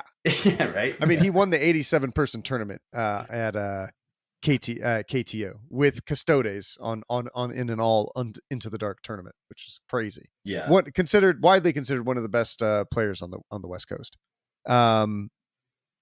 G, do you want to take this one since you watched the entire thing? Yeah, actually, the first thing I want to mention was you had made a mistake in the scouting step. Was that correct? Oh yeah, this is the obsession with the dynamite. Yeah. So during the scouting step, I was so worried about like I said, the breacher, where I knew I wanted the barricade, but you reveal like a number of die in your hand. I revealed 3, right? Because I don't know why. I know that it's not 3, but I just made the mistake in the moment, right? And you could even see Jimmy's face, like he realized it was a mistake, and like I was like, don't worry, man, I'm not gonna try and take it back or anything. Like, this is the competition. Like I just screwed up. And then I used to play a lot of golf, and so which is like I love golf not just because of like what it is. Like I don't play as much anymore; it's too expensive. But the strategy behind it is you're always playing your miss, right? That's the strategy of golf. It's like you are not good at golf, you're probably going to miss. If you're good at golf, you know what your miss is. So like, but classic thing that said is like a double bogey is a mistake or a bad shot followed by like another mistake, and that's exactly what that was. It was like I then dash with the free dash my Grenadier forward, and I can't get him to within an inch of my barricade, which was probably my fault for not putting it within 3 of that door to begin with. I removed the option to use a dash to get there if I needed to, and then potentially lose movement later if that was never an option. But that happens, and then he immediately gets blasted by the Rocket Boy. And so then I'm like, we're going to go for broke, throw a guy with a scope up high, a vantage point, and I'm like, we're going to start taking shots. That's one of the guys who got shot, and then I was able to shoot the reciprocating shot back before he could dash off and do some damage. And then again, same strategy. Keep one of the guys with like the scopes back, lethal 5 up, and just like see how things play out, and then you'll clean up the board. Run people up the side of the boards, right? It's the same kind of idea. Like it's usually my Grenadier and my leader who are going up the sides of the board, and then other units just like kind of shooting and cleaning up. And that's kind of what ended up happening. Like even that guy back, the units he dashed off were activated now, right? Like I baited them to shoot the guy up top. Again, hoping, the only thing I was hoping for was units are not concealed anymore as gunners, like sniper and I don't think it was a rocket launcher. Maybe it was something else. I forgot what it was. But anyways, like that's the thing. Like now they're at least activated, right? So now they're killable. And this is where I honestly saw the most benefit of accurate was just removing the cover saves, because I feel like I think it got mentioned, but Jimmy didn't get a lot of good rolls on defensive saves, and they're 5-up saves, right? So like by him not being able to retain cover a lot of times, that was probably the difference maker of why units were getting deleted, right? There's like nothing you can really do about that. You can't not have your units out in the open just because you're worried about them getting killed, right? Like you got to kind of take some risks. You got to move up the board. And I think that was a perfect example of how that worked out. And then one thing I took from that game is, man, so many times at the tournament, I charged with the gunner intercessors. And I was like, they're hitting on 3s, 3-4 damage. I can kill the 7-wound model or this injured model. Never, man. It never worked out. And like, I feel like it should. Like I don't know. I feel like that's pretty good melee profile for a unit that can shoot twice. I'm like, this thing should probably be doing more. And it just never works out. It's super interesting. Just something I thought would be better as a mechanic.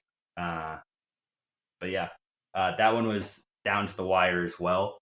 And I think there was one play. Jimmy was really good because I asked him, like, hey, anything you think I could have done better? And he immediately starts pointing out things. He's like clearly the better player, right? Like clearly he's played more, has more experience. And we just like lost in a big tournament. And his first thought is, I'm going to be able to like help this person, teach him, which just kind of again speaks to the community as a whole and like everyone who's there. And like he immediately points out things that were blunders, and he was absolutely right, like with what he was saying too. And it wasn't just like petty stuff; it was like really helpful, good, constructive feedback. And yeah, it was a really good game. It really just came down to it. Like all of the final games, a lot of them did, but all the final games really came down to like the last few activations. Where again, a lot of what people have told me, how a lot of my games have gone is like they're decided by the beginning of Turning Point, the middle of Turning Point 3, right? But almost all of these came down to like final activations and plays, and just kind of goes to show, like again, the difference in the competition level sometimes, but also like uh, just like how mentally straining 4 games in a row is. Like, I knew it was gonna be tough. I didn't think it'd be that tough. I think I played 2 games at Kill Team, one that got decided by Turning Point 2, the most I had ever played in one day.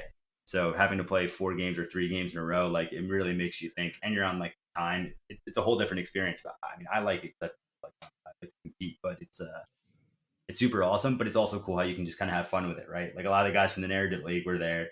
Like we all kind of went, like I said, to just be like, hey, like we're just gonna have a good time. And like I feel like a lot of people did have a good time. A bunch of people tried new teams and stuff. But it's also cool to see the tournament players like Jimmy and stuff like being willing to like show people and teach after the games. You know.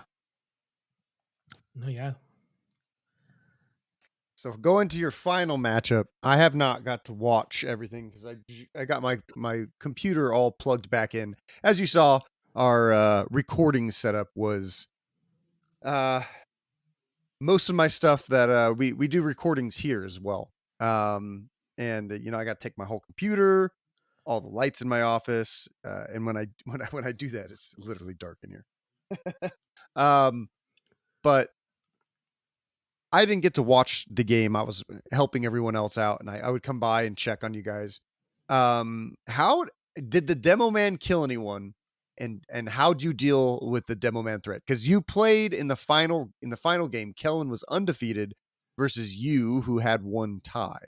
So how did the finals match go? Because Vetguard are favored in that matchup, but obviously the Emperor was protecting. So like how you guys did the prayer and everything beforehand. Hey, Too. you could have joined. You could have joined. That's why I was Teal. I found out like I'm joining about the lore. I love the Warhammer lore, but like Teal was like Alpha Legion. I was like, oh, perfect. This is great. You guys are doing a prayer. I'm supposed to be this like traitor legion, like masquerading as intercessors. This is a great narrative. Either he's gonna smoke me, or I'm gonna smoke him. It's gonna be awesome, right? We're on this boarding ship. It's awesome. Absolutely. But yeah, so demo that is like I talk about the paranoia for Alpha Strikes. The nice thing is it's into the dark. So there's the, again, first vet guard up. So there's like the doorway. So like I kind of felt a little bit less paranoid about it. I was like, it'll take more actions for him. Like at least did he take the confidant? What's the confidant do? So the confidant is somebody who can point at a model and then do a GA2. The spotter, you're saying? It's similar, but he can that model can point. Oh, he did not model. take. I don't think he took the confidant. Oh, okay. That might be one of the mistakes. Okay. It was funny because I was trying to figure out what team to play. I downloaded a like tabletop simulator to try out. That's the only way I was able to play Harlequins, and I tried that guard once, and it was just so much to think about, right? It is. It really is. Although it's like cool to have that. I like playing in person way more, so I didn't like use it as much as I probably should have to potentially prepare. I'll probably use it now, right? Just get more games in. But the demo was on one side of the board, right? And so I set up a barricade on my objective that was there, and it was a pretty open room. It was like the center room was open, right? And then my right flank was like, or the right side was like open completely, right? And we had like, it was pretty easy to put one of the bolters with the lethal 5-up scope, like behind a pillar where he should get some pretty good like not obscuring shots or like non-reciprocal shots. And in order for him to shoot him, you have to run up the board. So if he wants to run with his gunners up the board, please do, right? That's that I'm hoping for. He's not going to do it. He's a good player, but that's kind of what helped us. I was essentially had one model that shut down the entire side of my board. So those 2 points he couldn't like really reach. He got one turn one, like he just had more activation. So I flipped the point, then he was able to run up and flip it after, right? Which is because I didn't want to stay in the open because I knew I would get shot. So I was like, flip a point, run back. Maybe not the best strategy, but I think it was good because again, baited units out. So he demoed one of my units. I had that bolter there. I was able to get out the bolter there. I was able to kill him. Like right afterwards, I just let him delete a Marine. But the whole thing was I put my Grenadier and my leader on the opposite side of the board. I was like, if you kill one of my guys with a scope, or you catch my I guess like they're just the guys with the scopes are the only ones he was going to get on that side of the board. Like, so be it. You're only going to get one. I'm not going to put them next to each other. And like I said, I lose a model. Like I kind of figured that was going to happen some way or another. Turn one against them, I was going to like lose a model. And that didn't happen turn one, but it kind of like I saw how it was going to happen with the demo turn two on Into the Dark. So that was the whole strategy. Just like avoid, take your better units, put them on the other side of the board, run up. You can't shoot across the board like you have been on open a lot, but you'll be able to just run up on one side. And then I was just like, kind of like I said, like rolled the die figuratively and literally, ran up my Grenadier, was able to blast the Melta in the face, kind of tried to play around that, like set my leader up at one point, opened the door, touched the point, and was able to have him there on guard. So the unit that touched the point, if you ran through the door with any unit, specifically Melta would have had to, I would have been able to at least get a shot off on it with my leader, who had like I think maybe in this matchup, the leader had a P1 bolter. I think I took all P1 bolters in this matchup. But yeah, like he was just sitting there and probably would have killed the Melta on guard if he'd come through the door. So it kind of gave me a turn. I won initiative. He doesn't hit his reroll on the initiative, which is like a super good ability, by the way. And I was able to get a shot off of Melta. That's when G starts clapping because I forgot about Death Atonement, but he doesn't kill the Grenadier. And now I got this dude up there who's about to like now it's like, now we're in business, right? Like I have people in his back line and like he doesn't have enough guns now to kill my Marines. And like once that happened, that's when like I like after he, like the Melta didn't kill my guy, right? I was like, we're in business, right? You just need one gunner shot. It felt like that was a consistent theme. Like I'm gonna bait a bunch of gunner shots to turn them all on, right? So they're all activated or on engage rather. And then it's like one of them, like if he hits all his shots, he starts melting Marines. Like there's nothing I was gonna do anyways. That's right? true. Yeah. Like at some point it's game over. So it's like I got to kind of bait those units out in the most efficient way possible. And I'm still trying to figure out what that is every time, but it's gonna happen. Like they're not gonna sit there and conceal the whole game. It's trying to like get those units to move out in the open, activate. You shoot on death, like even if you don't kill them, you injure them, so they're not as effective the next time around, and you just keep playing, and it ended up working out. That was another example of where the like central portion of the board just being wide open was like kind of nice. I knew he wouldn't be able to score like central control, and I knew he had to run one of his spotter up the board. Right, like when he picked that, I was like, "Oh, perfect! Like I can kind of like play that unit, like that model. Like I can make sure I have someone in front of that unit or force it to run around." So the spotter was kind of lined up more towards the midline, and then he had to run it all the way around the board in order to get it on my side of the board, or at least like past the halfway mark to score. I forgot what tack up that was, but in order to score that, so it was a good game. Escort operative, I think. Escort operative, yeah, that's what it is. So I think that again, that was a perfect example of like being able to set up that like the gunner, or that keeps saying the gunner. It's the intercessor warrior, that non-reciprocating shot position where I basically can shoot both those corridors, but he could never hit my guy unless he ran all the way up. And with 2 APL, like the gunner's not making it there before he gets shot. So it was pretty powerful to have that. That unit. I think that, again, that's probably the biggest thing I can think of is like keeping either a Doom Bolter unit or just like one with the scope back, clean up afterwards. Like you're going to kill most injured models in one shot. So you're just going to start double tapping end of turn, turning point 3, turning point 4 with that model. Like it's going to happen unless you've completely whiffed, in which case the game is probably over anyways. Right. Yeah. Right. Very true. I don't know. It's interesting to see, like, I know, like, G, you probably saw most of my games, more of my games than anyone else, because I played 3 on the stream. Anything you saw that I was doing? I know we talked afterwards, and you were like, yeah, I take accurate too, like I said earlier, and I was like, that's pretty sweet that you were thinking the same thing, but any thoughts on, like, what I was doing, or? Yeah, actually, I had this big one. I noticed in a lot of the first turns, you weren't taking any ploys. Like, you weren't taking the... I think you never took the Devastator Doctrine once. Nope. Yeah, I was like, whoa, that's completely left field. Like, I don't really see that often. And that threw me off a lot. Yeah, so I used to. Almost, like, honestly, like, I think I like the game or two beforehand, like the last narrative game and everything, was when I stopped taking it, because I just never felt like it was worth it. Like, I felt like I wasn't getting a ton of shots off a lot of the times. I guess maybe not in some of the stream games. A lot of the times I'm just taking, like, I'm only going to have one unit on engage, and I'm half the time I'm flipping them back to conceal and just moving them up because I don't have a shot, or I can play more aggressive. That's where I think the terrain came in. That was cool. I talk about using the aspects. I probably should have in this tournament more often, but I like the idea of having the extra CP. Like, I would rather not have that reroll early on, and let's think, how many shots am I taking most of the time turning point one, right? Like, not a lot. I don't know if I'm maximizing the value of that, right? Versus, like, I talk about whiffing against game 3 against Joshua, right? Like, I would have loved to have had that extra CP, right? Like, I already burned all my CP without using Devastator in that example, but like, there's more times where I feel like having that for fight on death or shoot on death or like fighting into the turn is like, it's so much more valuable. Like, I'm willing to take that trade off to not have like a couple rerolls. And again, maybe not the right play. Like, if people presented good like frag opportunities and things like that with like the Grenadier or like the Gunner unit, they can take the rocket launcher. Maybe if I saw more of those against horde teams, it'd be worth it. But I've never really had good experiences with frag grenades. Like, it's never really been a difference maker. I've always kind of been like, I probably should just shot like the bolter or something with my like Grenadier. Again, maybe this lack of experience, but I don't see a lot of good blast opportunities.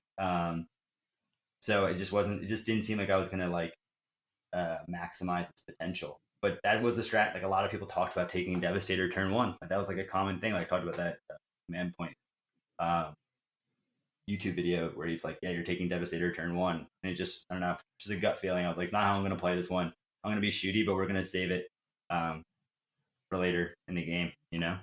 Yeah, I mean, I feel like the way you play Intercession is completely different, or at least different enough from a lot of players I see. So it's very unique.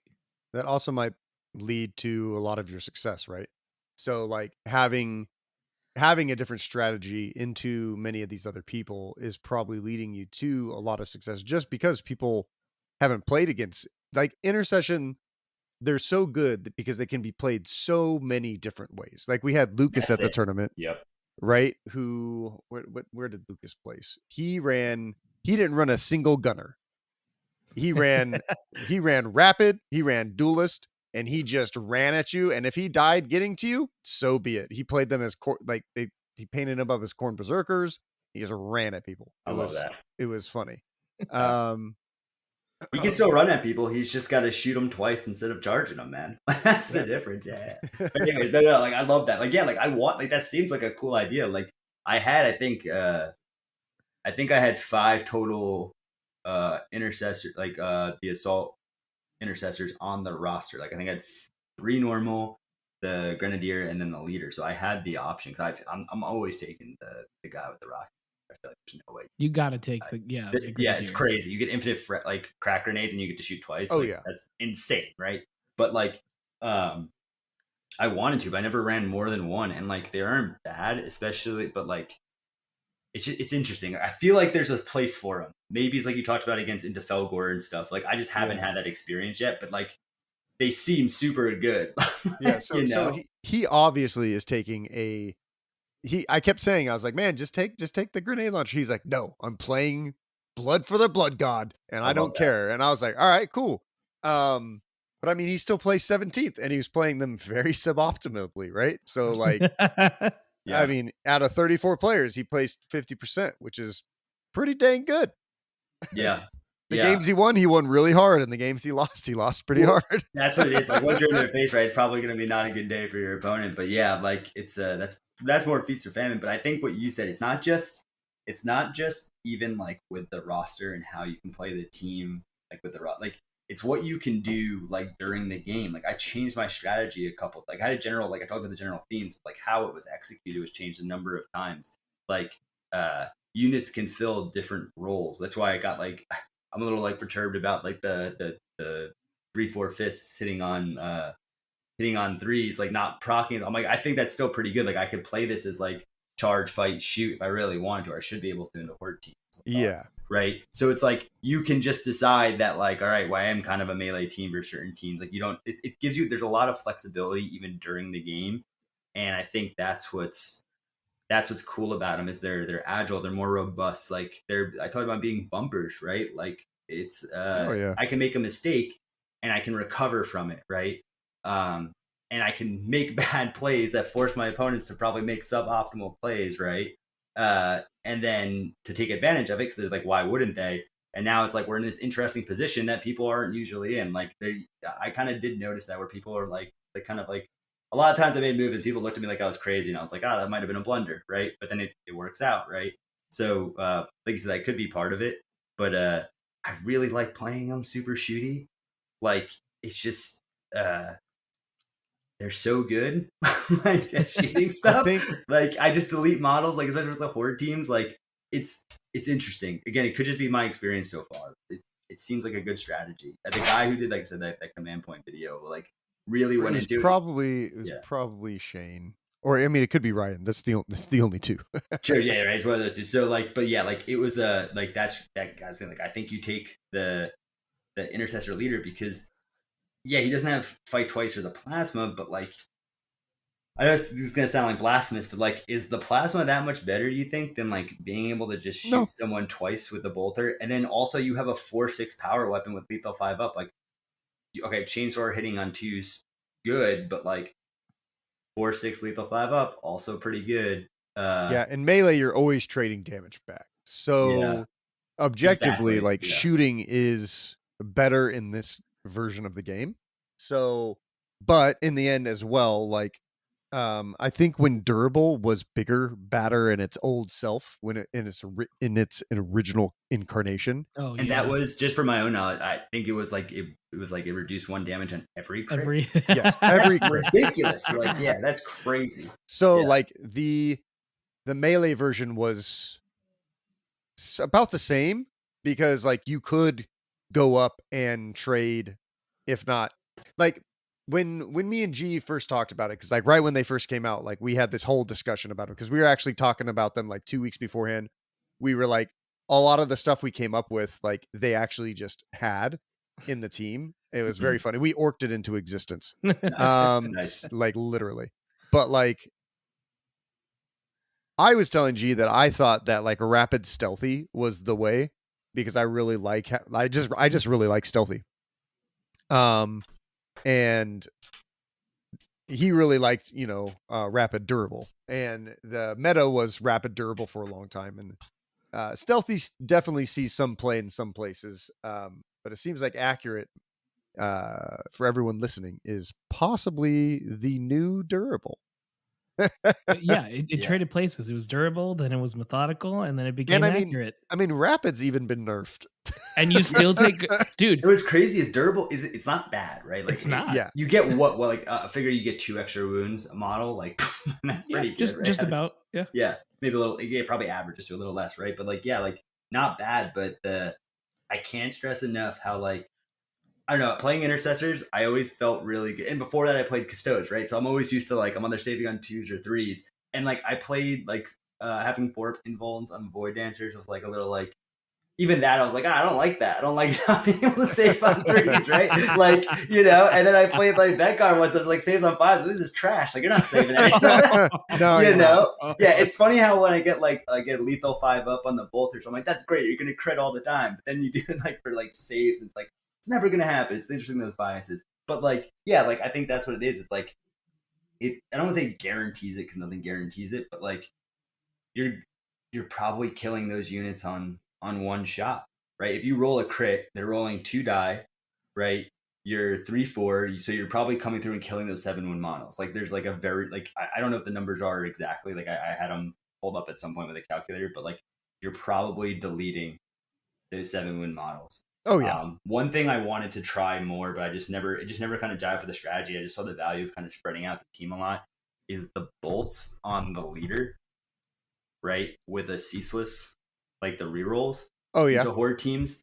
I wanted to do that really badly. I just felt like the value of having the scope on someone else, especially with accurate, was there. And I didn't want to like overload the leader. I kind of like said, I want to be more agile as a team. So I kind of want to spread the love so everyone's more of a threat. But I like the idea of that. Like something tells me that could be like another option is to do that. Like leave him back instead of one of the other. Yeah, he literally will hit like almost guaranteed every deleting models. Guaranteed 8 shots. You know? Yeah. And I like it into the mutant. Like I thought about it more so because of how many times I had a mutant live on 1. Yeah, it's annoying as fuck. Yeah. So it's like if you can just push through like an extra shot, you just kind of ensure that doesn't happen. And that's where you get like the ceaseless hitting on twos is basically relentless. Like that's pretty stupid, you know? Yeah. Yep. 4 or 5 damage, shoot twice. Like, okay. for essentially free for just being the unit. It's pretty good. But yeah, I think any other tips, anything you guys, we talked about breachers, any tips against breachers you talking about? Well, most shooty hordes are going to be more difficult for you. I think that breachers, a lot of players don't see a lot. So they have the breach and clear, right? So they get a free crit and they get a GA2 and they usually activate like their plasma, their melta, the grenade thrower. Like the problem with breach and clear is that, or blitz, whatever it is that you just don't know what models they're going to do. So a lot of the times, like they it's almost like a weird gotcha because they can like explode so much. It's very difficult.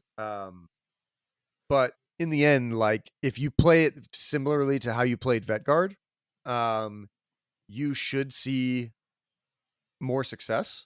Because like Vetguard is also a really hard matchup. Another hard matchup for you is going to definitely be the Hearthkin. Hearthkin, a lot of people are saying are getting better and better and better. You might see them at the narrative because for some reason everyone thinks Hearthkin are good right now. I still don't think so. Third best team at least. They're okay. They're still like a solid B team. Of course, I said that about Intercession. Well, I said they were A. I didn't say they were B. I never said that.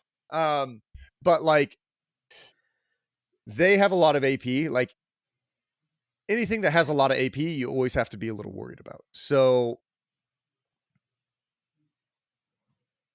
I definitely say against breachers, if you ever have any of your Space Marines within 2 inches of each other, you deserve to get grenaded.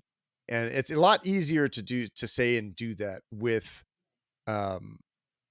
Intercession because like breachers are really good into Vedguard. They're a match that I struggle with in particular when I'm playing my quote unquote competitive team.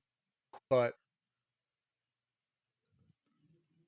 I think that you should definitely practice into other shooty hordes on open and into the dark, and also on Octarius. Play so much Octarius. That's pretty much all I played. That's pretty much all I played with like narrative. A lot of this stuff with Octarius. So best set. Yeah. That's what everyone says. Yeah. They don't really run into the dark at GW tournaments.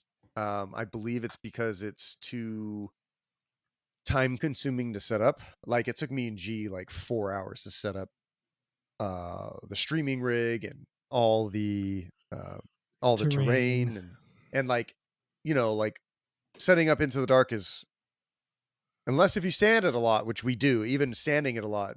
Me and G were saying like, hey, like we're gonna have 50 ITD boards at LVO. I think we have to spend like the week pre-building them and having them come in halfway built so they're easier to just assemble at LVO in their current whatever layouts that we want them to be in. So yeah, I think the more games you get in, because here's the thing as well, like is no one knows anything about the US Open golden ticket other than the people that are invited, right? Like Games Workshop hasn't come out publicly and said anything. So like, are they going to be running the new terrain from the new edition? Are they going to be running Into the Dark? Are they is it going to be super competitive? Are people going to come out and ask like, are they saying like, hey, you don't have to bring a competitive team, or hey, this is what we expect? Or are they going the super sweaty route? I'm sure that somebody will be reaching out to you soon. If not, I will make sure. Sure. But yeah, it's going to be, I think it's going to be hard because the other thing that to remember is every region has their own meta. So like Spain has their own meta. Europe has it. America has it. Like America loves commandos. compared to other nations. Oh man, I want to mention one thing. Emmanuel, if you're listening, Intercession beat Commandos. I know you know that because we already said it, but you said they couldn't, and well, you probably didn't say it exactly like that, but it very much felt like you said it like that, and you know they didn't win. I gotta meet this Emmanuel. I've heard more about him this week. It's so many people have brought him up. Like I know him as like the orc guy, which I'm assuming is like what he's trying to go for. Based on how people talk about Emmanuel's cool as fuck. So yeah, like, that's what everyone everyone said. Yeah, I got invited to the Squad Games Discord just yesterday, right? Like just kind of finding out about the community. And first few posts were about like Emmanuel, and someone posted the one with like the ostrich or the emu. Emmanuel was like, Oh yeah. I was laughing so hard. Like I don't even know the guy, but I was just like, it was super funny. It was super funny. I think I found that one. I posted that. It was so funny. Yeah. But yeah, that's interesting. I mean, man, like that's sort of like I don't know. I know it sounds crazy. Maybe it's my own ignorance. Like I just think like I keep hearing these things. People are like, oh, they're bad in orcs. And I've only played against orcs now twice, right? Total. Like even though I knew what they did, like even the one thing that happened in the game against Jimmy was like he moved I forgot the unit's name. Is it the grot? He like with the The grappling squid hook? or the grot. Yeah, I guess. Yeah. with the grappling hook. Like I didn't even know that was a thing. And like he like does it, and like I'm like it can do that, and he's like yeah, and it's like again he was like he looks at me. It's just like we're kind of competing, and I'm like man, it's my responsibility to know the rules, right? But like it's like. I've only played it a few times, just kind of showing my ignorance there, but it doesn't seem like a bad matchup to me. Like I think what's interesting is they hit on 5s with melee, which is like meaning only 3 hits to kill a marine, which is interesting. Which could like very easily happen if you're going to the fists, right? Like they're not going to kill you back if you roll enough hits, and also being able to charge and conceal is super good. If I can't shoot you or on vantage points. I think they hit on 3s. Did you say they hit on 5? No, they just do 5 damage. Oh yeah. They're beastly in Coast They're Combat. brutal. Yeah, exactly. Yep. Yeah, but the appreciate you clarifying there. But the I don't know, like I just look at it, and I haven't played enough games. I'm like, I don't know if I don't think that's a bad matchup. Like it just doesn't seem like in my head is bad. So one thing that the reason why Commandos are the big scary bad guys right now is firstly Emmanuel made everyone believe in the orcs because he talked about them so much, and with orc belief comes power, right? So now the WOG is in full effect, and people have found out their secret power, which I don't think Jimmy did the entire tournament. I think he did do a couple times, sneaky get it twice, but at Tampa and a few other tournaments, a lot of players will sneaky get 3 times, so they will forward deploy 3 orcs. And did Jimmy forward deploy his knob and then throw a grenade or the dynamite or any other thing to try and delete a Well, he did forward deploy the Breacher Boy with the dynamite, and that's the thing I thought about being paranoid about, but that was the only thing he did. So what's crazy about the orcs is that you can do like 3 models. So you could, and they're all different kinds. Like you could put them up on vantages. You could put the Rocket Boy up on a vantage. You could put and you can put the Sniper Boy, and you could put a Slasher Boy, or you can put on loot. You can put all 3 on different objectives, and then they can just start tapping. And it's like, oh, well, now I can only tap 2, and then I have to just contest this one. And it's like, okay, well, I'm going to move a different orc and then tap it, and then I'm going to charge you. You know, so it's like they have so much like the ability to abuse with that specific ploy currently that when people play them in that way, obviously they're abusing the game, but and abusing the orcs. But that's typically where they start to see like their win rates skyrocket, is because of, you know, sneaky kitting 3 times. Gotcha. That makes sense. That is super strong. No one did that. I've never done that against me, but that's pretty wild. Interesting though, because I felt like just a scratch. Is that what it is? Right? Yeah, it's great. That's super good. I'd rather save the CP. I mean, I understand how like just putting them on objectives and just like doing that, or putting a barricade up high and having like your sniper or rocket up there, right? To just like start deleting models is super good. But like, I don't know. I kind of feel like just ignore a hit super good when you're a good melee team that can charge and conceal. Like I'd probably save the CP for that. You know, just off the top of my head. Again, absolutely. Yeah, but I could totally see how like that kind of cheesy strategy of like forward deploying 3 people would be good. Like how could that not be good, right? Yeah. I mean, I was it's envious playing Colts yeah. against the free pre-move dash. Like he was able to just give that as an equipment. I was like, I'd spend 3 equipment point for that sometimes. Like that's probably a good strategy in certain situations. That I don't know. Interesting. What were you saying, G? What was I saying? What was I saying? I don't know, G. I don't quite You're remember, talking- but I do You're remember talking this, about that, saving CP for just yeah, a I scratch. do remember that Jimmy Kelly did only use it once on your game, and it's kind of what I expected, which is sort of good to practice because I'm fairly certain. I remember what I was going to say now. I'm fairly certain that that Sneaky Get is probably going to get hit. Oh yeah, I Yeah, don't see why. there's like I mean, no way it's not, you know. Yeah, for sure. So you know, so every orc player practice using it only once because that's probably the future. Sooner than we Absolutely. think, you know. Yeah. So now here's the rounding out the podcast. We're adding a new little segment, which is our Patreons get to ask us 1 question to 2 questions a week that we will answer on the podcast. And Rob McLeod he's been on the podcast multiple times talking about narrative and other things. He asked, what do you say on the idea of Warhammer going to dice other than a d6, giving more nuance to hit and save rolls, etc., at the cost of simplicity of a single type of dice?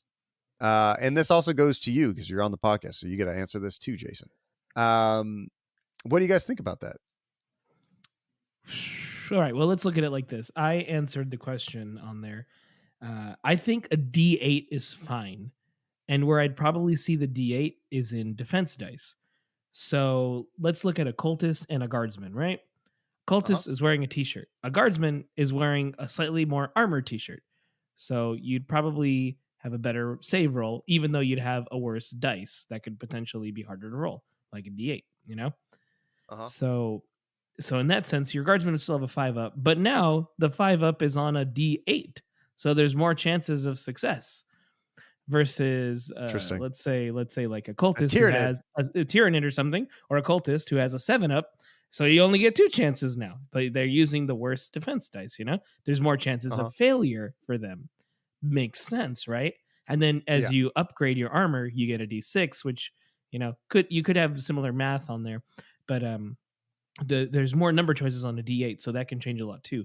I would never do it for damage. I think damage has to stay either in a D6 when you're rolling D3 for mortal wounds or something, or in the profile of the weapon. Interesting. Yeah, I like that a lot, actually. Like, I never thought about this, obviously, but just how you're describing it, like, I think that's where you can get more granularity in there. And if you think about it, the weapons are the weapons, right? It doesn't matter who's shooting them. So it makes sense to keep that more standardized, and like where you really need the granularities and the armor or variations there. I think that's a really good point, man. Yeah, that's fascinating. I've never really thought about another dice type for 40K. I think, did they do that in Underworlds or any No, other 40K well, or Games Workshop sort game of. currently? Like in Underworlds, they use symbols, different symbols. Oh, please don't do that. The symbol game is real. You know, Star Wars Legion, Marvel Yeah, I know. Protocol, Shatterpoint. Like the symbol world is a thing. You know, and GW dipped their toes in there with Underworld. I don't know if Warcry has it. I would hope that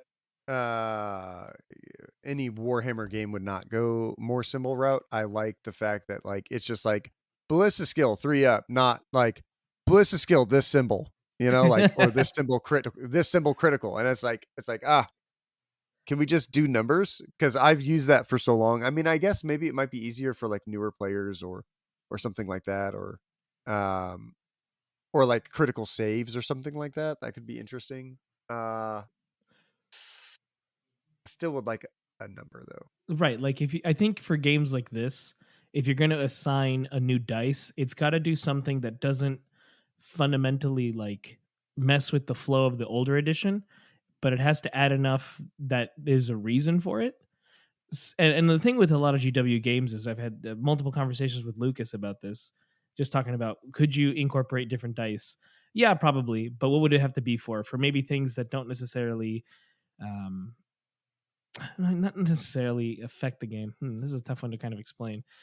like I would use the dice, like I mentioned, for armor saves or for casting spells or doing psychic powers, something like that, where it still affects the game because it makes it difficult or easier to roll, but it doesn't make it like something super critical. It could ruin the game in that way, That's fair. I think your point, G, before, like, not just about the armors, but like it's good.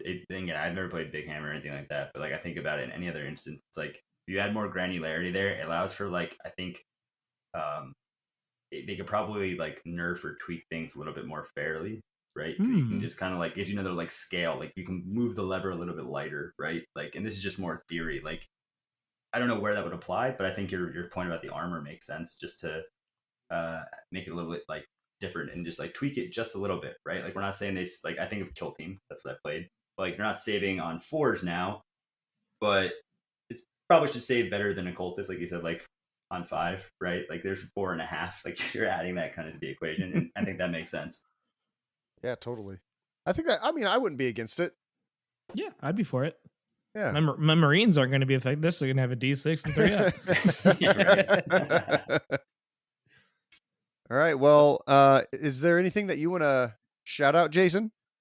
Shout out to everyone at the tournament. Everyone was great. Just good sportsmanship all through. Everyone having a good time. Love that. You guys were awesome. Met you for the first time, obviously yesterday. Super welcoming. Super patient. Some of the rules questions I had, and just like really cool to see you guys just fostering the community as a whole, like encouraging narrative players to come play in the tournament and have a good time. Right? Like I think all that's awesome, and it's great that you're doing that. And then final thing is shout out to like Cam, Robert, and then the other people on Warp Surfers, just for being cool, like letting me get into the community and being super friendly and helpful. And yeah, it was just if it wasn't for them, just kind of keeping that energy going, I may not have gone to the tournament. Yeah. So Absolutely. really appreciate that. It's really the people, man. Like I know it's easy to say, but it's what makes the difference. So it made it such a good time. That's wonderful. Shout out to the community, guys. Well, absolutely. I mean, it was really cool to see SoCal Open be the biggest it's ever been, right? I think right before COVID in 2019, they hit 32 players. And the next year after COVID, it was like 12, if that. And then we hit 19. And then this year we hit 34. So SoCal Open is definitely growing. I think we grew by like 50%. So again, that has to deal with the community leaders and the players and the people that they're fostering. Like I definitely try to help where I can in that area, but ultimately it is up to those community leaders, especially in San Diego. San Diego had like, I think like 18 people come out, which is wild. We did have quite a few people come from LA, a couple people, one person from out of state, Rob, shout out to you, homie. Like the community is definitely really strong in this game, and I'm excited to see more people at LVO. So it's going to be good times. Yeah, and don't forget that GW also made a very fun game. That is another reason people will come back. In addition to everything you mentioned, otherwise I wouldn't play this. Yeah, it's awesome. And like I said, appreciate you guys having me on the podcast, just chatting. You've been super cool. And I think another thing I want to say is I tried to make a bunch of my own tools for a bunch of Kill Team stuff, but the stuff you got, Dakotah, it's super nice. The prize, they came out the acrylic like measuring gauges and tokens and everything. Yeah. Like great craftsmanship. Just like I'm an engineer, I do product development, and it's a super well designed product. Thank you, I would encourage everyone to check it out if you get a chance. It really is worth it, super cool. I've been looking at it like today, like wait, like this is super nice. I can't wait to use this. I just played 7 games of Kill Team. I can't even like think, and I'm like, man, I really want to play just so I can use these new tokens and everything. They're super cool. Yeah, so that really clear, nice that, man. that fluorescent green is fucking cool. Oh, it's like, beautiful, man. It's beautiful. Yeah, it's one of a kind, man. I recently just found that kind of like I tweaked my file enough so that it like prints perfectly so that both sides, you don't have like a mirror image or something like it's a super cool set. Like the transparent stuff is some of my favorite stuff I've been making recently. Yeah, it was super cool, man. Like I wasn't expecting to win anything, so just getting anything was awesome. And like yeah, it's like I said, it just looks so nice, like a decoration. I almost like don't want to take them out. It really is. Great job, dude. Great job. Thanks. Well, it's supposed to be a trophy. I mean, it says, you're the champion. You deserve to have, something that commemorates your triumph at this place. So, by all means, man, you earned it. You deserve it. Great job. Thanks, man. Congrats. Appreciate that. Yeah, thank you guys. And I'll do my shout outs here right before I ask Dakotah for his shout outs. Okay. So firstly, I want to thank everyone that came out to SoCal and for making it so much fun. And all the random passerbyers too, looking at the tables and asking, what does this do? And me going, oh yeah, it does that. They were a lot of fun too. And then, of course, I want to thank Frontline Gaming. They are an affiliate with us. And first, just for running the event so that we could go ahead and bring this to you guys. That's always a big thing for them. And if you're in the market for any of the new box sets or secondhand models, they do have a website that you can go ahead and purchase all those things. Or if you plan on attending another Frontline Gaming event, such as Las Vegas Open, which is coming up in January, you can go ahead and use a link we have in the description. And anything you purchase gets a kickback to us, which then helps us make more of these episodes, helps us run events, and do stuff for the community in the future. And next, if you want to step up your hobby game, check out Goblin's Hut. They have all sorts of cool stuff, from brushes, from different kind of paint tools, and the big one, which is the Dirty Down, which everyone loves, which, by the way, they were sponsors of the tournament, and some of those people got some cool prizes from them. So, look out for that. And anyways, if you want to go shop there and step up your hobby game, you can use our code SQUAD10. That's SQUAD10, SQUAD10 at checkout. And again, we get a little bit of kickback, which, like I mentioned before, helps us do a bunch of stuff for the community and bring you more cool stuff here. And lastly, I want to thank our patrons. Every now and then we get to do some cool stuff for them. We try our best to do as much as we can do for them because they help out us in a more personal way. And we really appreciate it. Shout out to the patrons and shout out to the people listening to this podcast. And if you guys just want to hang out and, talk to us or the community in general, we're on Discord, the Squad Games Discord, which is in the link in the show notes. If you're on mobile, it works. If you're not on mobile, for whatever reason, it doesn't, but you can copy paste it and put it in your URL, and that works fine. And if you're looking for any of the work that I'm doing, which is finishing the Casterkin, you can find me on Instagram at wargaming_studios. Again, that's wargaming_studios on Instagram. Dakotah, you wanted to do any final shout outs? Yeah, I'd like to give out 3. Firstly, I'd like to shout out our YouTube channel and our stream. So our stream is down this week because, we disassembled it to take it to, San Diego, like 180 miles away. But we're putting it back up to stream some more games here and there. Also, our YouTube will be, have a lot of SoCal stuff, 7 games worth of SoCal. A lot of games you'll be able to see Jason crush the enemies of the Emperor's Chosen under his boots. And finally, I'd like to shout out Jason and narrative players in general. I thank you, Jason, for coming to the tournament and winning and showing all of us competitive folks that narrative players have it, and they can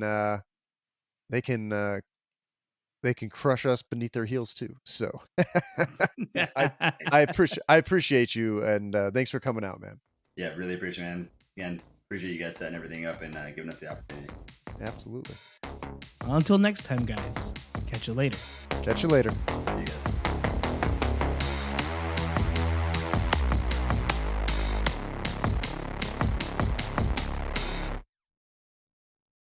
The Squad Games Podcast is a production of Squad Games Entertainment. For more information on Squad Games, please visit our website at lestersworkshop.com/squad-games.